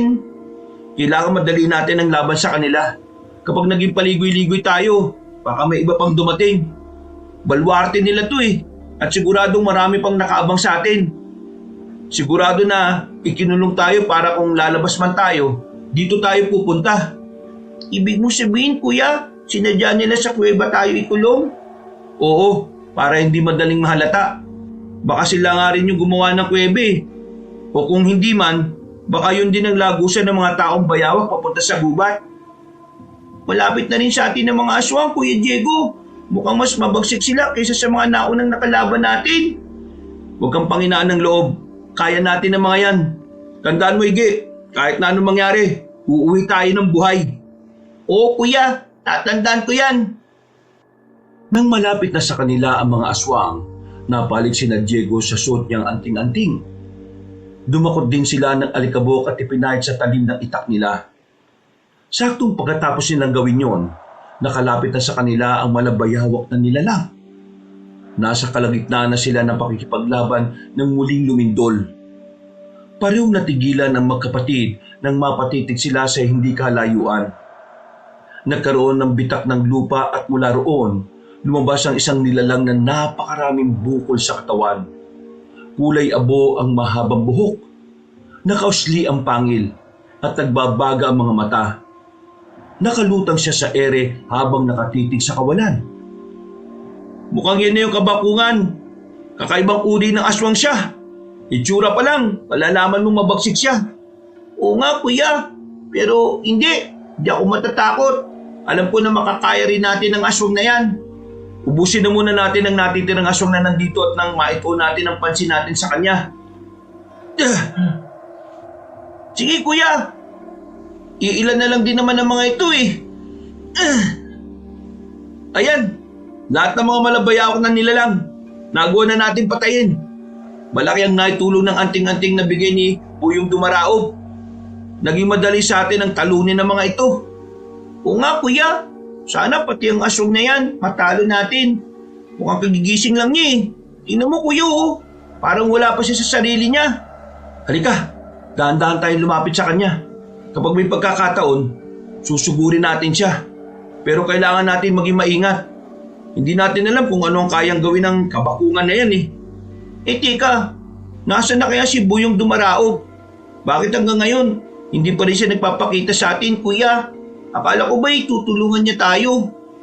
Yan din ang iniisip ko eh. Pero hayaan mo na. Sa ngayon, wala tayong ibang aasahan kung hindi tayo lang din. Naging maingat silang dalawa sa paglapit sa nilalang na umahon mula sa lupa. Habang papalapit sila roon, nakita nilang nakatingalayon at animoy may kung anong inaamoy sa ere. Napatitig sa kanila ang nilalang at napangisi. Mas nagbaga ang mga mata niya at nagsimula siyang maglaway. Nang halos 2 dipa na lang ang layo nila, tumigil silang magkapatid at napahawak ng mahigpit sa itak nila. Naamoy ko ang dugo ni Labing Isugon. Kayong dalawa, nagmula kayo sa lahi niya. Napakapalad ko naman kung ganon. Hindi namin kilala kung sino man yung pangalang binanggit mo. Wala kaming pakialam sa kanya. Nandito lang kami para hanapin ang daan patungo sa baryo namin. Huwag na kayong magkaila. Naamoy ko ang halimuyag ng dugo ninyo. Salamat sa mga alagad ko. Dinala nila kayo rito. Hindi na ako mahihirapan pang hanapin kayo. Ano ba talagang kailangan mo sa amin? Hindi kami ang hinahanap mo. Pakawala mo na kami at hayaan makauwi na. Hayaan mo kami makauwi at kakalimutan namin ang ginawa mo sa amin. Kung hindi, mapipilitan kami lumaban sa'yo. Ha! Kayo! Lalaban sa akin! Nagbibiro ba kayo, ha? Hindi! At kung inakala mo na natatakot kami sa katulad mo, hindi! Kaya ka namin ibalik sa pinanggalingan mo, no? Sa ilalim ng lupa. Hindi nyo yata kilala ang kaharap ninyo. Ako si Makasangkad. Mula ako sa lahi ng mga Harimodon at Muwa. Isa akong tagimalom. Kayo, mga simpleng tao lang. Pagkain lang ang tingin ko sa inyo. Dahil nakalutang sa ere ang aswang, lumapag siya sa lupa. Umangil yun at ibinuka ang bunganga niya. Hindi naman natinag ang magkapatid. Nanatili sila sa kinatatayuan nila at naganda para sa susunod na gagawin ng kabakungan. Sa isang pakisap ng mga mata nila, nakarating na sa tapat nila si Makasangkad. Tatagay na sana yun ni Diego, pero nagawa siyang sakali ng nilalang. Kasunod nito, tinabig niya si Ige na naging rason para tumilapon ng binatilyo. Nabahala pa ang binata roon nang makita niyang nawala ng malay ang nakababatang kapatid niya. Dahil hindi gaanong maigpit ang pagkakasakal ng kabukangan sa kanya, nagawa pa rin makapagsalita ni Diego. Hayop ka! Ano ginawa mo sa kapatid ko? Magpabayad ka, aswang! Kaya pala malakas ang loob ninyo. Nasa inyo palang anting-anting ko. Ang pangil ng halimaw na manalintad. Anong anting-anting mo? Hindi ikaw nagmamay-ari nito, no? At sino naman sa palagay mo? Si Buyong Dumaraog? Ha? Para ipaalam ko sa inyo, kinuha lang niya sa akin ang 2 pangil na yan. Ninakaw niya. At ako ang totoong nagmamay-ari niyan. Sige, kung totoong ikaw nagmamay-ari nito, kunin mo sa amin ni Ige. Yan ay kung makakaya mo. Pakawala mo ako. At tingnan natin kung talagang karapat-dapat ka rito. Hindi ako tanga para gawin yan. Papatay ko kayong 2 para malaya kung kunin ang bagay na dapat para sa akin. Yan ay kung hayaan kita. Kapag dumating dito si Buyong Dumaraog, ikaw ang papatayin niya. Papatayin? Kung talagang kaya niyang gawin yan, matagal niya na sanang ginawa. Pero mahina siya. Naisan lang niya ako. Kaya nakuha niyang 2 anting-anting ko. Dahil nakatitig sa mukha ni Diego ang aswang, nagkaroon ng pagkakataon ng binata para iangat ang paa niya. Nagmagawa na niya ito. Walang pagdadalawang isip niyang tinadyakan sa dibdibang nilalang. Hindi inaasahan ni Makasangkad na gagawin yun ng binata. Nakawala si Diego mula sa pagkakasakal niya. Pagkabagsak sa lupa ng binata, agad niyang dinampot ang itak niya. Lalapitan pa sana niya si Makasangkad pero lumundag ang kabakungan papunta kay Ige. Dahil dito, patakbong lumapit doon si Diego at buong lakas na tinaga si Makasangkad sa likod. Napaangil ang nilalang at agad na napasapo sa likod niya. Nakakatawang binata. Ano akala mo sa akin? Mapapatay mo gamit ang itak na yan? Nagkakamali ka! Umalis ka sa tabi ng kapatid ko. Tayong 2 maglaban. Huwag kang maging duwag, Makasangkad. Talagang hinahamon mo ako, ha? Sige, pagbibigyan kita. Pero bago kita harapin, hayaan mo muna akong patayin ang kapatid mong ito. Kuya, tulong. Hindi ako makahinga at makapagsalita dahil sa pagkakasakal niya sa akin. Hindi mo talaga titigilan si Ige, ha? Sige, tignan natin kung saan ka dadalhin ang ipinagmamalaki mong kapangyarihan. Noon din, sinakyan ni Diego ang likod ng aswang habang sinasakal niya ito at inilapat ang talim ng itak niya sa lalamunan ng nilalang. Napatawa ang kabakungan, kaya mas idinin pa niya ang itak niya. Napailing ang binata nang mapagtanto niyang hindi man lang natitinag si Makasangkad. Sa hindi niya inaasahang pagkakataon, ibiniti ng nilalang si Ige. At siya na may hinawakan ito sa buhok at ibinagsak sa lupa. Matapos yun, sinakal din siya ng aswang at kagaya ni Ige, ibinitin din siya nito sa ere. Kahit anong anting-anting pa ang suot nyo, baliwala yan sa tulad ko. Masyado kayong mahina kung ikukumpara sa taglay kong lakas. Alam mo kami! Demonyo ang aswang ka! Lagot ka kay Buyong Dumaraog kapag dumating siya! Sigurado ko na may babalik ka ng diwatang sa ukay kung saan ka nanggaling! Magiging madali na sa akin na talunin siya kapag nakuha ko na ang dugo sa kapuso't atay ninyo. Mga kalahi ng labing isugon! Yan ay kung magagawa mo. Pakawalan mo kami at malalaman natin kung karapat-dapat ka sa anting-anting na ito. Pati na sa dugo namin. Mamaya na. Sa ngayon, paglalaroan ko na muna kayong dalawa.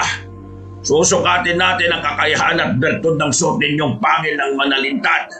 Kapag napatay ko kayo, magiging akin ulit yan.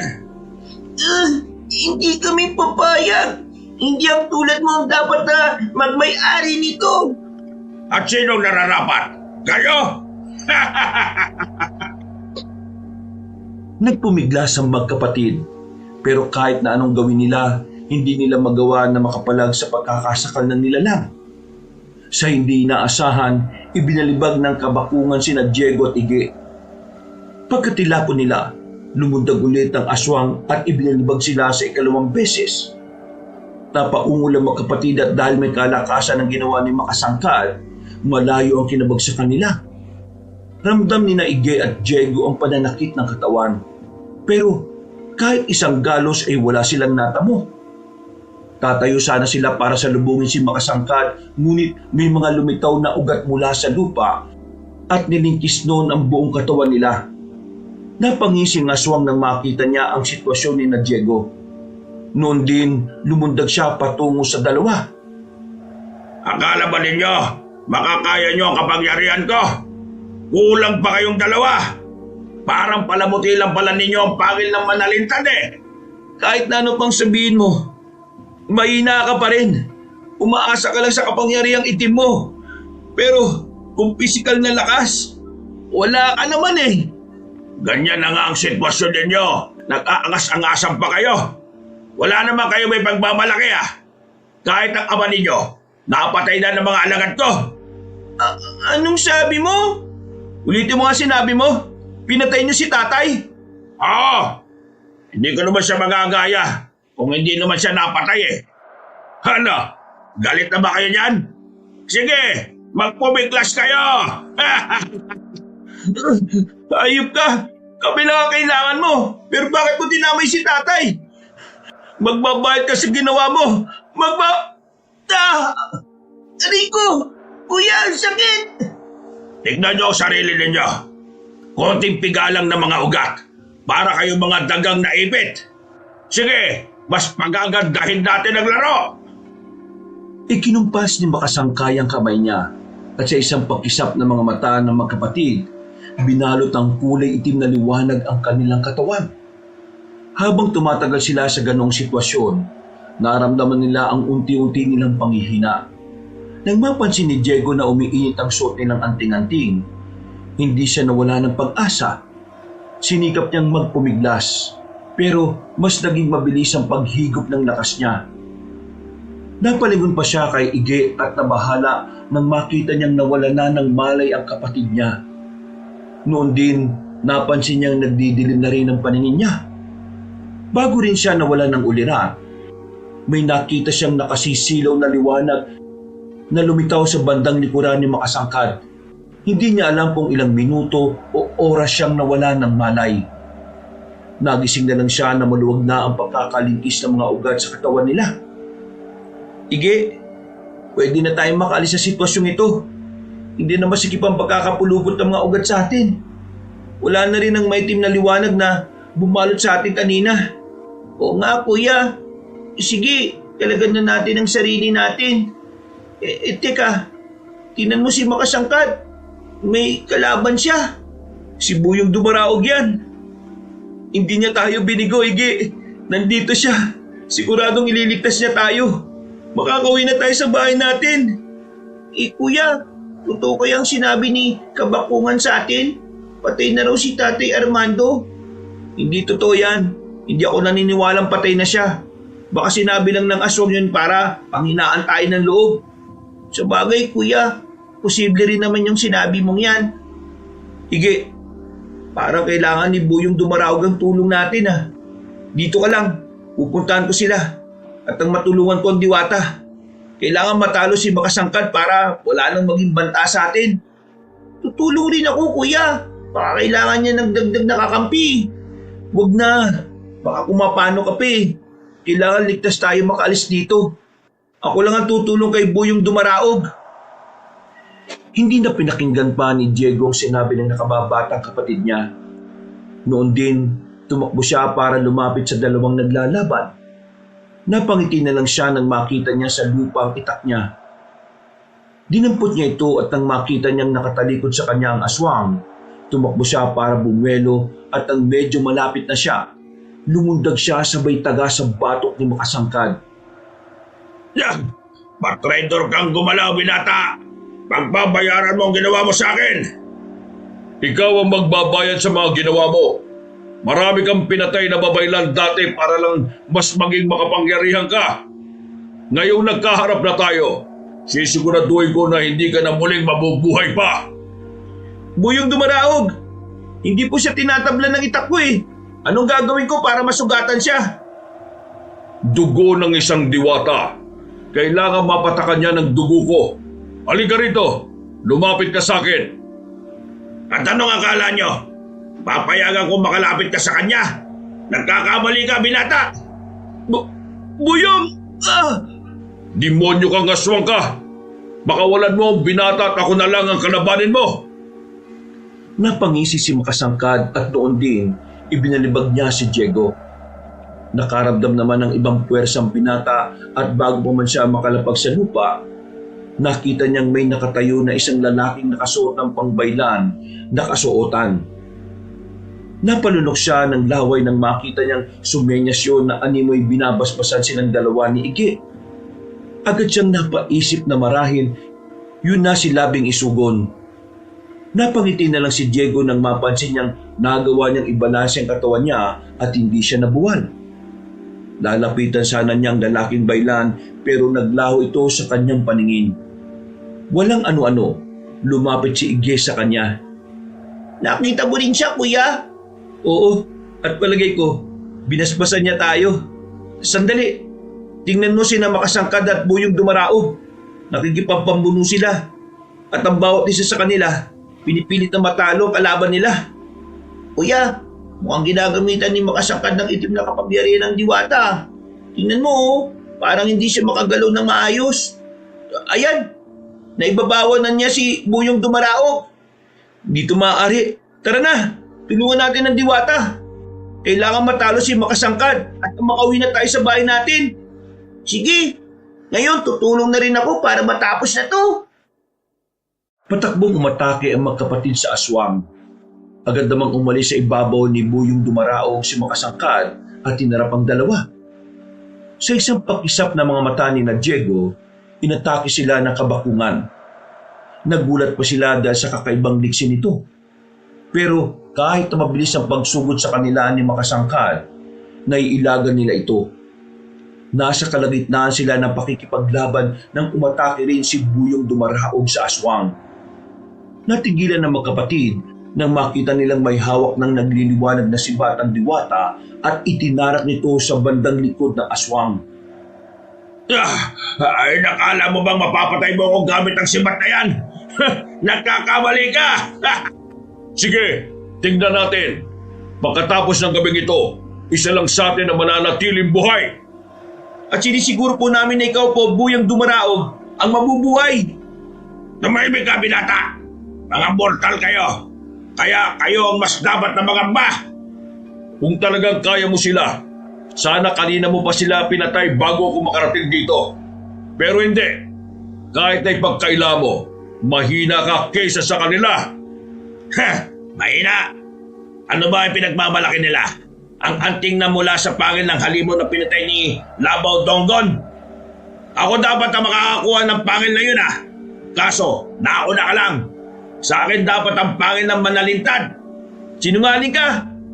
Ang sabi mo, kinuha ni Buyong ang mga pangil nito mula sa iyo. Ninakaw. Pero hindi pala. Nakipaglaban pa ako sa kanya para makuha lang ang pangil. Kung hinayaan ko siya, sigurado na matagal na niyang ginagamit siya sa kasamaan. Habang hinahawakan ni Makasangkad ang sibat, nakita ni Diego kung paano yun natunaw. Nakita rin niya na naghilom ang sugat na dulot noon. Kaya napatulala sila. Napailing naman ng diwata at noon din sinubukan niyang ibalibag ang aswang. Tumilapon si Makasangkad pero nang bumangon ito, nakita nilang nagbago siya ng anyo. Naging isang makisig na aswang siya. Ang balat niya ay naging katulad ng sa bayawak. Nagkaroon siya ng buntot at ang kanyang likuran ay nagkaroon ng palikpik. Kapansin-pansin din ng nandidilit niyang mga mata na tulad ng mga nilalang na muwa. Nakatayo lang siya at nag-aabang sa susunod na gagawin ng tatlo. Ang mga pangil ng Manalintad, ihanda nyo. Yan ang gagamitin natin laban sa nilalang na yan. Nasa tunay na niyang anyo ang kabakungan. At siguradong napakalakas niya. Ano pong gagawin natin? Ako ang unang aatake.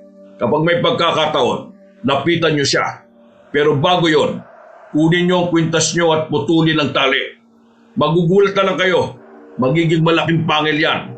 Gagamitin niyo para itarak sa ulo at puso ni Makasangkad. Sige po. Ige, mas mabuti siguro kung ubarin na natin ang anting-anting para nakahanda na tayo. Sige kuya. Oh, eto na. Naubot ko na yung sa akin. Sige na, mag-antabay kayo. Ang sinabi ko, sundin niyo kagad. Kailangan hindi na makapalagpa ang aswang na yan. Kapag nagawa na natin siyang patayin, ihahatid ko na kayo pauwi. Opo, ayan na siya. Parang atake siya rito sa atin. Ako nang bala sa kanya. Hindi siya magtatagumpay sa kagustuhan niya. Mag-ingat po kayo, Buyong Dumaraog. Siya ang dapat na mag-ingat sa akin. Wala akong kamatayan. Nang umangil si Makasangkad, sumugod sa kanyang kinaroroonan si Buyong Dumaraog. Itinuon ni Naigi at Diego ang atensyon nila roon hanggang sa makita nila kung paano makipagpambuno sa isa't isa sina Makasangkad at ang diwatang kakampi ng magkapatid. Nasa kalagitnaan sila ng pakikipaglaban nang makita nilang inibabawan ng kabangkungan si Buyong Dumaraog. Lalapitan na sana ni Diego yun, ngunit napangangasilan nang makita kung paano tumilapon ang aswang nang ibalibag siya ng diwata.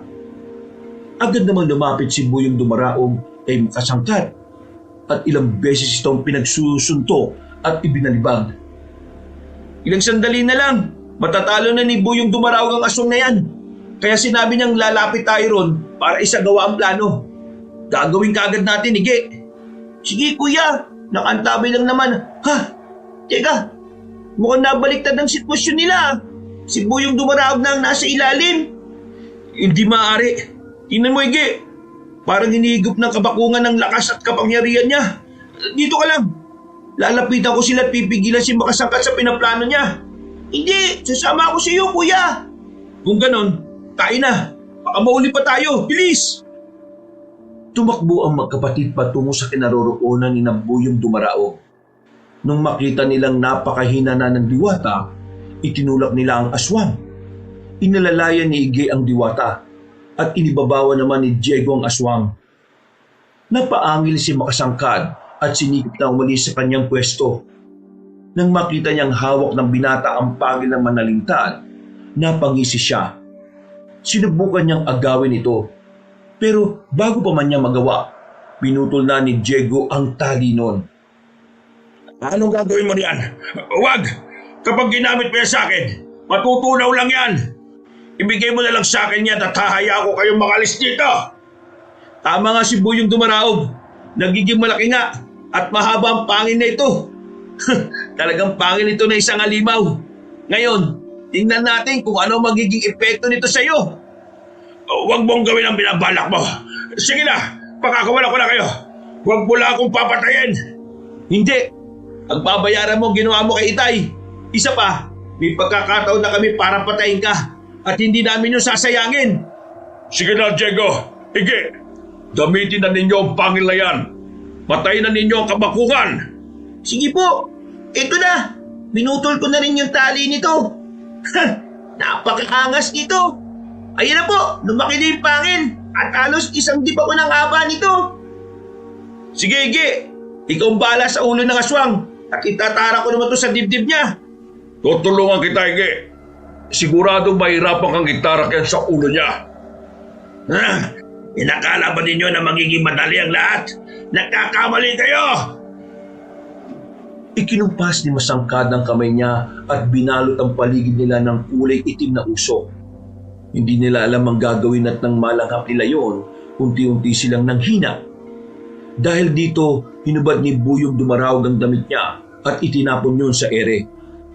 Napangangan na lang ang magkapatid nang makita kung paano higupin ang damit na yun ng maitim na usok. Nagtaka pa si Diego kung bakit hindi na gumagalaw si Makasangkad. At nang tingnan niya ito, napamura siya nang mapagtantong nakatakas na ito. Nandito lang siya sa paligid. Ramdam kong hindi pa siya nakakalayo. Huwag kayo malilingat. Ano mang sandali, aatake siya sa atin. Sige po. Ige, hawak mo na mabuti ang pangil Kapag sumugod siya sa atin, isasalubong natin to sa kanya. Tingnan niyo ang bandang silangan. May gumagalaw ron. Sigurado na siya yan. Sandali lang at pupuntahan ko yan. Malakas ang kutob ko na siya yan eh. Mag-iingat kayo, Buyong Dumaraog. Huwag kayo mag-alala. Hindi niya ako mapapansin kagad. Basta, huwag niyong iwawala ang titig niyo dyan. Sige po, pag-aantabay na lang kami. At kung kailangan niyo ng tulong, susugod kami kagad. Noon din, mabilis na lumapit si Buyong Dumaraog sa bahagi kung saan niya naaninag ang nilalang na gumagalaw. Nang nandun na siya, nakarinig si Diego ng sunod-sunod na pag-angit. Agad nilang naisip na baka nasa alanganing sitwasyon ng diwata. Pero nang makita nilang tumilapon si Makasangkad, pareho silang napangiti. Bago pa man makatayo ang aswang, nilapitan na siya ni Buyong Dumaraog at buong lakas na tinadyakan sa tiyan. Ikinumpas ng diwata ang kamay niya at nang itinuro niya si Makasangkad, napahiyaw ng malakas ang nilalang. Mukhang malapit na matalo ang aswang. Tayo na at kailangan ng tuluyang mapatay ang nilalang na yan. Ang pangil naman na lintad. Ako na ang bahalang umawak, Ige. Ito, Kuya Diego. Tara na. At baka kailangan na tayo ni Buyong Dumaraog. Talagang kailangan niya tayo. Tingnan mo sumisenyas na siyang lumapit tayo ron. Katapusan na ng aswang na yan. Hindi ako papayag na makatakas pa siya. Diego, Ige, lumapit pa kayo rito. Alam na ninyo ang gagawin nyo sa nilalang na nasa ilalim ko. Opo, Buyong Dumaraog. Hawak ko ng dalawang pangil. Huwag niyong ituloy. Kahit ano gagawin ko, huwag lang ninyo akong patayin. Sige, aalis na ako sa lugar na ito at pupunta sa pinakamalayong bundok. Hayaan niyo lang ako mabuhay. Hindi. Sige, lumabang ka, Makasangkad. Magpumiglas ka na at nang makalis ka sa ilalim ko. Lumabang ka sa akin. Alam ko ang plano ninyo. Kapag lalaban ako, mas mamadali ninyo ang kamatayan ko. Hindi pwede. Pakawalan niyo ako at papayag akong alipinin ninyo. Huwag mo kaming lokohin. Kung talagang ayaw mong lumaban, pwes, mas pahihirapan pa kita. Ikinumpas ni Buyong Dumaraog ang kamay niya saka siya dumakot ng alikabok. Isinaboy niya yon sa katawan ng aswang. At makalipas lang ang ilang sandali, namangha sina Diego nang makitang naging maliliit na insekto ang mga alikabok. Pumasok ang mga yun sa balat ni Makasangkad. Kaya nagsimula na siyang magwala habang umuumol. Napangisin naman ang diwata at sinabi na hintayin na lang nilang ang aswang na mismo ang sumuko saka magmakaawang patayin na lang. Ilang sandali lang, kakainin ng mga alikabok na yan ang laman mo. Kung ano ang ginagawa mo sa mga tau-tauhan mo, yan din ang mangyayari sa'yo. Balat mo lang ang matitira. Diyan ka nagkakamali. Kahit na isang hibla lang ng buko ang matira, mabubuhay pa rin ako. Kaya nga nandito si Diego. Hawak niya ang 2 pangil na siyang kikitil ng buhay mo. Tingnan natin kung mabubuhay ka pa ulit. Ano po? Gagawin ko na po ba, Buyong Dumaraog? Binata, sige na. Bawa ka sa akin. Kapag inaya mo ako mabuhay, magiging magkaibigan tayo. Hayaan ko kayong makalis dito. Bubuhayin natin ang tatay ninyo. Huwag kang maniwala sa kanya, Diego. Nilalasi ka lang ng aswang na yan. Paano po si tatay? Paano po kung patay na talaga siya? Walang ibang makakatulong sa inyo. Kung hindi ako lang, sige na. Hayaan niyo akong makaligtas. Ayaw mo talagang tumigil sa pagdaldal, ha? Sige, tingnan natin kung ano pa ang magagawa mo. Muling dumakot ng alikabok si Buyong Dumaraog. Isinaboy niya yun sa bibig ni Makasangkad at napaungol na lang ang aswang nang nabuhay ang alikabok at kinain noon ang dila ng nilalang.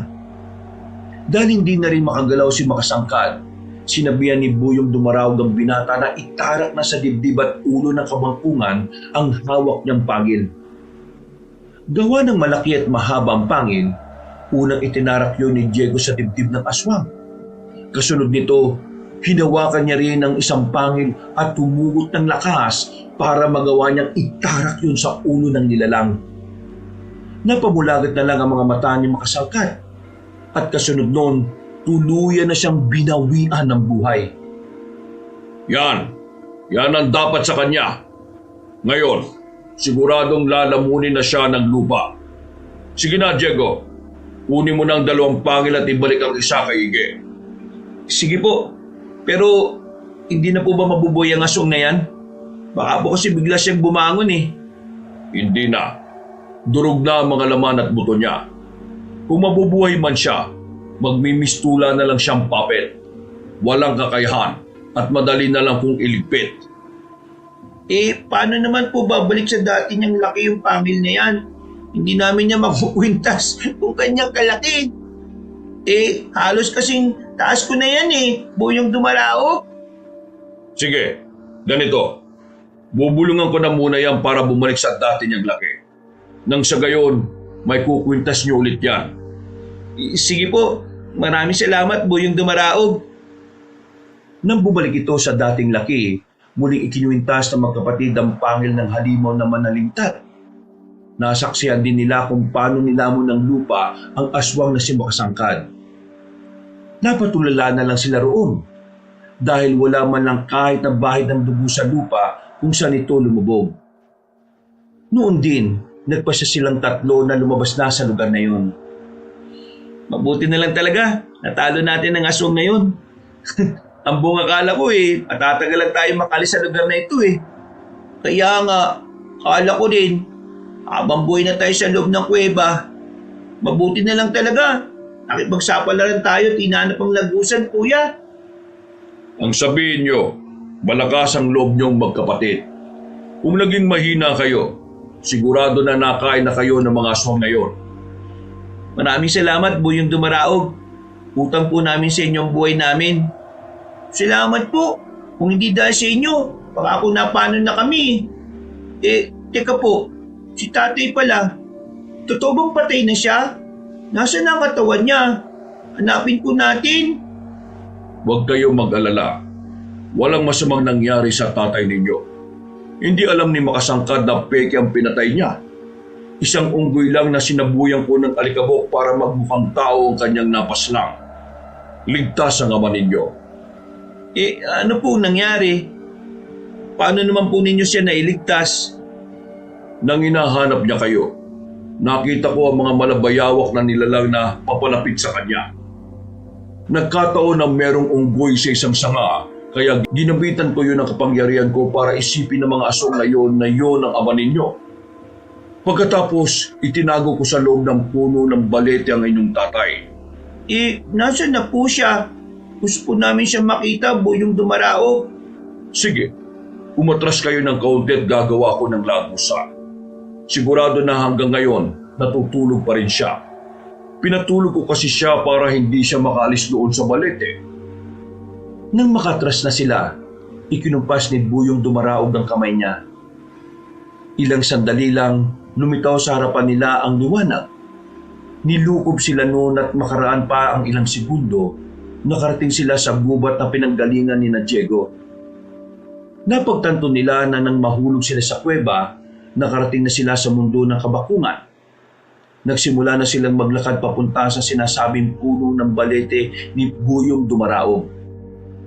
Malayo pa lang, nakita na nila ang puno at si Mang Armando na nakadikit ang katawan sa naturang puno. Binalot siya ng maliliit na ugat noon at hanggang sa mga oras na yun, natutulog pa rin siya. Paano po magigising si Tatay Buyong Dumaraog? O nga po, sandali, susubukan ko siyang yugyugin. Wag. Sandali lang at kukunin ko mga ugat na nakapundupot sa katawan niya. Kapag wala na yan, siguradong magigising din naman siya kaagad. Ayan na po. Nawawala na po yung mga ugat ng balete. Nagigising na rin po si Tatay. Salamat po ng marami, Buyong Dumaraog. Ngayong nakatakas na kayo mula sa kuweba at sigurado na akong ligtas kayo, tapos na rin ang misyon ko sa inyo. Lapitan na ninyo ang tatay nyo at alalayan. Kapag tinanong niya kayo kung ano nangyari sa kanya, huwag na lang ninyong sabihin ang patungkol sa akin.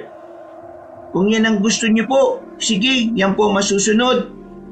Maraming salamat, Buyong Dumaraog. Hindi nga lang po namin alam kung paano kayo pasasalamatan. Mag-alay kayo para sa ninuno niyong si Labing Isugon, para kahit papaano ay masisiyahan siya. Yan lang, sapat na para sa kanya. Kung ganon, sige po, gagawin namin yan. Saktong pagkatitig ni Mang Armando sa kanilang direksyon, naglaho na rin si Buyong Dumaraog. Minabuti ng magkapatid na alalayan ng kanilang ama na animoy hindi alam kung ano ang nangyari. Nagtanong pa siya kung saan sila at kung nasaan ang nanay nila. Alam ni Diego na walang masyadong maalala ang tatay nila dahil sa nangyari. Kaya ipinaliwanag nila ang lahat. Diyos ko, mabuti't hindi kayo napahabak. Tama, naalala ko na. Ang huling natatandaan ko may papasugod sa akin ng mga malangbayawak na nilalang. Mga tauhan po sila ng aswang ng kabakungan. Mabuti na nga lang po at nakaligtas kami. Nahulog po kami at aksidenteng nakulong sa kuwebe. Salamat naman sa Diyos at walang masamang nangyari sa inyo. Hindi ko alam kung anong gagawin ko kung may masamang nangyari. Maswerte nga lang po kasi kami. May tumulong sa amin. Alam niyo, Itay, hindi ka maniniwalang tinulungan kami ng isang... Bakit bigla ka natigilan, Ige? May itinatago ba kayo sa akin? May diwata po kasing tumulong sa amin, Tay. Lalaki po siya. At ayon sa kanya, gabay raw po siya ng isang ninuno natin na nagngangalang Labing Isugon. Labing Isugon? Teka, pamilyar nga sa akin ang pangalan na yan. Kung hindi ako nagkakamali, nabanggit yan dati ng lolo ko sa akin. Ayon sa kanya, lolo raw niya yon. Isa raw po siyang babaylang manunugis ng aswang, Itay. Base sa kwento ni lolo, oo. Pero matagal ng panahon yun Hindi ko na nga siya naabutan siya nga pala. Ano nga ang pangalan ng diwata? At anong sinabi niya bago siya umalis? Buyong Dumaraog po. At ang sabi niya po, Itay, mag-alay po tayo para sa kaluluwa ni Labing Isugon. Yun lang po at magiging masaya na siya. Sigurado ba kayo na yan lang ang habilin niya? Opo, Itay. Kung ganon, ayun na. Umuwi na tayo sa bahay natin. Sigurado nag-aalala na ng sobrang nanay ninyo. Hindi ko na alam kung ilang araw tayong hindi nakauwi. Basta pagdating natin sa bahay, mag-aalay kaagad tayo. Kailangang magpasalamat tayo sa ninuno natin yon. Pati na kay Buyong Dumaraog. Napatango na lang ang magkapatid. Noon din, naglakad silang tatlo pa uwi. Hindi na hinanap pa ni Mang Armando ang sibat niya. At inisip na lang niya na namatay na ang bayawak na sinibat niya noon. Habang naglalakad, Nagkwento ang tatay ni na Diego patungkol sa naging panaginip niya. Namangha naman ang magkapatid dahil kung ano ang naging bungang tulog ng tatay niya ay siya rin mismong nangyari sa kanilang dalawa. Pagdating nila sa bahay nila, naabutan nila si Aling Loleng na umiiyak habang nakaupo sa tapat ng pintuan nila. Loleng, nandito na kami ng mga bata. Huwag ka nang umiyak. Pasensya ka na at hindi kami nakauwi kagad. Napakahabang kwento. Diyos ko, Armando. Nandito na nga kayo. Teka, hindi ba ako pinaglalaruan ng paningin ko, Armando? Totoo ba kayo? Oo, Loleng. Kami nga ito. Hindi ka pinaglalaruan ng paningin mo. Ang akala ko kasi kung ano na nangyari sa inyo. Akala ko'y patay na kayo. Huwag na po kayo umiyak, Nay. Nandito na kaming tatlo. Walang masamang nangyari sa amin. Tama na po yan. Alam naman ninyo na hindi ko kaya kung may hindi magandang mangyayari sa inyo. Hindi ko alam kung anong gagawin ko. Wala na nga akong gana kumain at hindi pa ako makatulog. Sinubukan kong manghingi ng tulong pero bigo ang mga taga rito na mahanap kayo. Sige na, tumahan ka na. Halika na sa loob ng bahay natin. Ang mga anak, pumasok na kayo at nang makapagpahinga tayo saglit. Sige po, Tay. Ige, tara na. Mag-aalay pa tayo mamaya bilang pasasalamat. Sige, Kuya Diego. Teka, ano ba nangyari sa inyo? Bakit ilang araw kayong nawala? At nang makabalik kayo rito parang mga pagod kayo. Ay, nako. Ganito kasi nangyari, Lole. Isinalaysay ni namang Armando ang naging karanasan nila. Hindi na rin naglihim pa si Diego at idinitalye nila ang nangyari. Nabahala naman ang nanay nila at sinabihan silang huwag ng mangaso. Dagdag pa ni Aling Loleng, baka ikibatay rin niya kapag nalaman niyang may masamang nangyari sa kanyang mag-aama. Kahit labag man sa kalooban ni Mang Armando, nangako siyang hindi na sila mangangaso. Nangamba rin kasi siya sa kaligtasan ng dalawang anak nila. Lalo pa't minsan na silang nakasagupa ng aswang. Basta, hindi na kami mangangaso ulit, promise. Pero, teka, bago ko pala makalimutan, Diego, tulungan mo ako at gagawa tayo ng munting altar sa labas. Magkakatay na rin tayo ng manok para may aalay tayo. Alay naman? Para saan? Para kanino? Para sa isang ninuno namin at sa diwatang gabay niya. Hindi ba nabanggit ko na sa iyo yung dati si Labing Isugon? Gabay niyang diwa ang tumulong kina Diego para makaligtas. Totoo po, Nay. Sa katunayan nga po, may ibinigay siya sa amin ni Ige Pangil daw ng halimaw na manalintad. Manalintad? Teka, hindi ba yun ang halimaw na nasa epe ko? Tama, yun nga.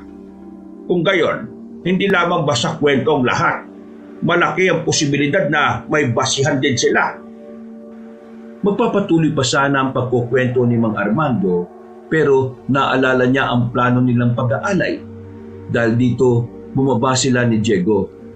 Inihanda nila ang mga kailangan nila. Nang matapos sila, nagsimula sila mag-alay para kay Labing Isugon at Buyong Dumaraog. Gawa ng pagod sila, hinayaan na lang nila ang mga alay nila roon sa labas ng bahay nila. Minabuti nilang pumasok na sa kanilang tirahan saka kumain at magpahinga. Makalipas ang ilang araw, Armando, kanino yung dalawang baka na nakatali sa tapat ng bahay natin? Hindi ko kasi namalaya kung sino nagtali nun Abay, ewan ko. Nagising lang ako na nandyan na yan Mas mabuti siguro kung magtanong-tanong tayo. Mamaya baka nakaw ang mga bakang yan. Tayo pa ang pagkinalaan. Inay, Itay, kaninang madaling araw po, may nakita ko mga tao na nagtali dyan. Pero hindi po ako sigurado kung tao po talaga sila Matataas sila at tapos sobrang puti nila. Tapos, nandyan na sila sa tapat ng bahay, sobrang bango ng hangin, parang ilang-ilang. Kung hindi ako nagkakamali, mga engkanto nakita mo, anak.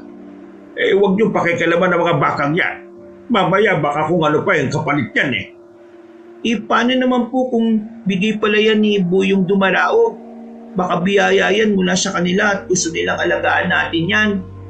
May punto naman ang anak mo, Armando. Baka nga galing yan sa kanila. Malay natin, yan na pala yung makakapag-ahon sa atin sa kahirapan. Ay bahala kayo. Pero mas mabuti kung magtanong-tanong na muna tayo sa mga kanayon natin. Kailangan masiguro muna natin na walang nagmamay-ari niyan. Saka na natin ariin ang 2 bakang yan, Lole. Ay siya, sige. Ngayon din mismo, aalis ako at magtatanong-tanong sa mga kanayon natin. Basta, kung walang nagmamay-ari sa 2 hayop na yan, magiging sa atin yan, ha? Nang makaalis na si Aling Loleng, bumaba na rin si Mang Armando at ang magkapatid. Pinuntahan nila ang 2 bakang nakatali at namangha sila dahil sa kakaibang kulay ng balahibo nito. Napansin din nila na mas malaki yon kaysa sa mga karaniwang baka sa kanilang lugar. Nang makauwi na sa bahay nila si Aling Loleng, sinabi nito na walang kahit na sino sa napagtanungan niya ang may alam patungkol sa mga baka. Dahil dito, minabuti nilang angkinin yun at alagaan. Itay, nanganak na po yung buntis na baka natin. Dali kayo, oh. Tingnan niyo ang bisiro niya. Ang bira po. 2 ang iniluwal niya eh. Aba, oo nga. Ay teka, alin kayo. Lapitan natin ang bakang yan. Kung ganyan sana palagi, sigurado na mabilis ang pagdami ng mga alaga natin. Sige mga anak, kumuha kayo ng mga diameron at bigyan niyo mga alaga natin. Kailangan busog sila palagi para magiging mabilis din ang pagdami nila. Abay, may 4 na tayong baka kung sakali. Sa mga susunod na taon sigurado na mas dadami pa sila. Sige po, kami na pong bahala, Nige. Aalis na po muna kami, Inay. Igib na rin kami para may mainom sila. Ay, mas mabuti pa nga mga anak. Sige na, mag-iingat kayo ha. Araw-araw naging ganun ang gawain ng magkapatid dahil tinutukan nila ang pag-aalaga sa mga baka. Makaraan pa ang ilang taon, nadagdagan ng kanilang mga alaga. Nakabili na rin sila ng lupa at iba pang mga kagamitan. Tuwing magkakaroon ng bagong anak ang kanilang baka, nag-aalay sila sa mga diwata. Alam nilang naging susi sa pag-angat ng kanilang buhay ang pakikipag-ugnayan nila kay Buyong Dumaraog. Magmula rin noon, hindi na sila nakaengkwentro pa ng mga aswang na katulad ng kabakungan. Marami na mga alaga natin. Halos kada 3 buwan, nakakabenta tayo ng mga baka. May mga ipon na rin naman tayo ah. Ano kaya kung pumunta na lang tayo sa kabayanan, doon manirahan at magnegosyo? Ano naman ang naiisip ng negosyo? Sige nga. Di karne ng baka. Ikaw talaga, kuya. Di parang ganun na rin ang sitwasyon natin yan. Ang importante, hindi na tayo nakatira sa liblib na lugar na to. Kahit na baka pa rin ang magiging negosyo natin, karne na nga lang. Ay nako, kayong 2 talaga oh. Mas tahimik na ang buhay natin dito. Huwag na tayong makipagsapalaran pa sa bayan. Baka mamaya kung mapaano pa kayo ron. Kung gusto nyo, kayo na lang. Total, kaya naman ninyo ang sarili ninyo. Hindi ba? Basta palagi kayo mag-iingat. Hindi po namin kayo iiwan, Inay, Itay. Opo, tama po, sige. Kung saan kayo, doon din dapat kami. Hindi namin kayo pababayaan. Kayong bahala. Pero sayang din naman ang oportunidad doon, mga anak. Kontento na po kami kung ano man ang meron tayo ngayon. Aba, sino nga ba mag-aakala na magiging ganitong buhay natin, di ba? Dati, kung hindi tayo mga ngaso, wala tayong may ulam. Ngayon, kahit na anong gusto nating ulamin, mabibili na natin. Kaya nga walang hanggan ng pagpapasalamat ko sa mga diwata at tingkatong nagbigay sa atin ng mga baka Dahil sa 2 hayop na yon, kahit papano umangat din ang buhay natin. Oo nga. Basta kahit na anong mangyari, ayaw ko nang bumalik kayo sa pangangaso ha. Hindi ko makakaya kung mawawala kayo sa akin. Kayo ang pinakamahalagang yaman sa buhay ko. At ikamamatay ko kung kukunin kayo sa akin. Huwag na po kayo mag-alala, Nay. Hindi na po namin gagawin yon. At kung gagawin man po namin, sigurado naman kami na wala nang aswang na maghahangad na makuha kami. Patay na si Makasangkad Tama si Diego, Loleng. Basta, pangako, hindi na mauulit ang nangyari. Hindi ko papayagan ng kahit na anong nilalang na kunin ng mga anak natin at ikulong sa kahit saang kuweba. Ha! Dadaan muna sila sa ibabaw ng aking bangkay. Mga kabangers, mga kayanggaw, si Kabanong po uli. Naku, maraming salamat po sa pagsubaybay ng ating kwento. Siya nga pala, pagkatapos po nito, kung medyo nabitin kayo, dumalaw naman kayo sa isa pa nating channel, yung Pamela Clamil. Opo, ako po ang narrator doon as si Lolo Pael. Minsan, ako as Kabanong. Magaganda rin po ang mga kwento doon.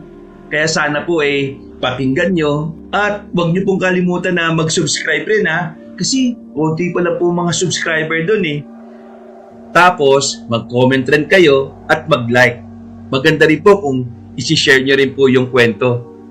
So hanggang sa muli, magkita-kita ulit tayo.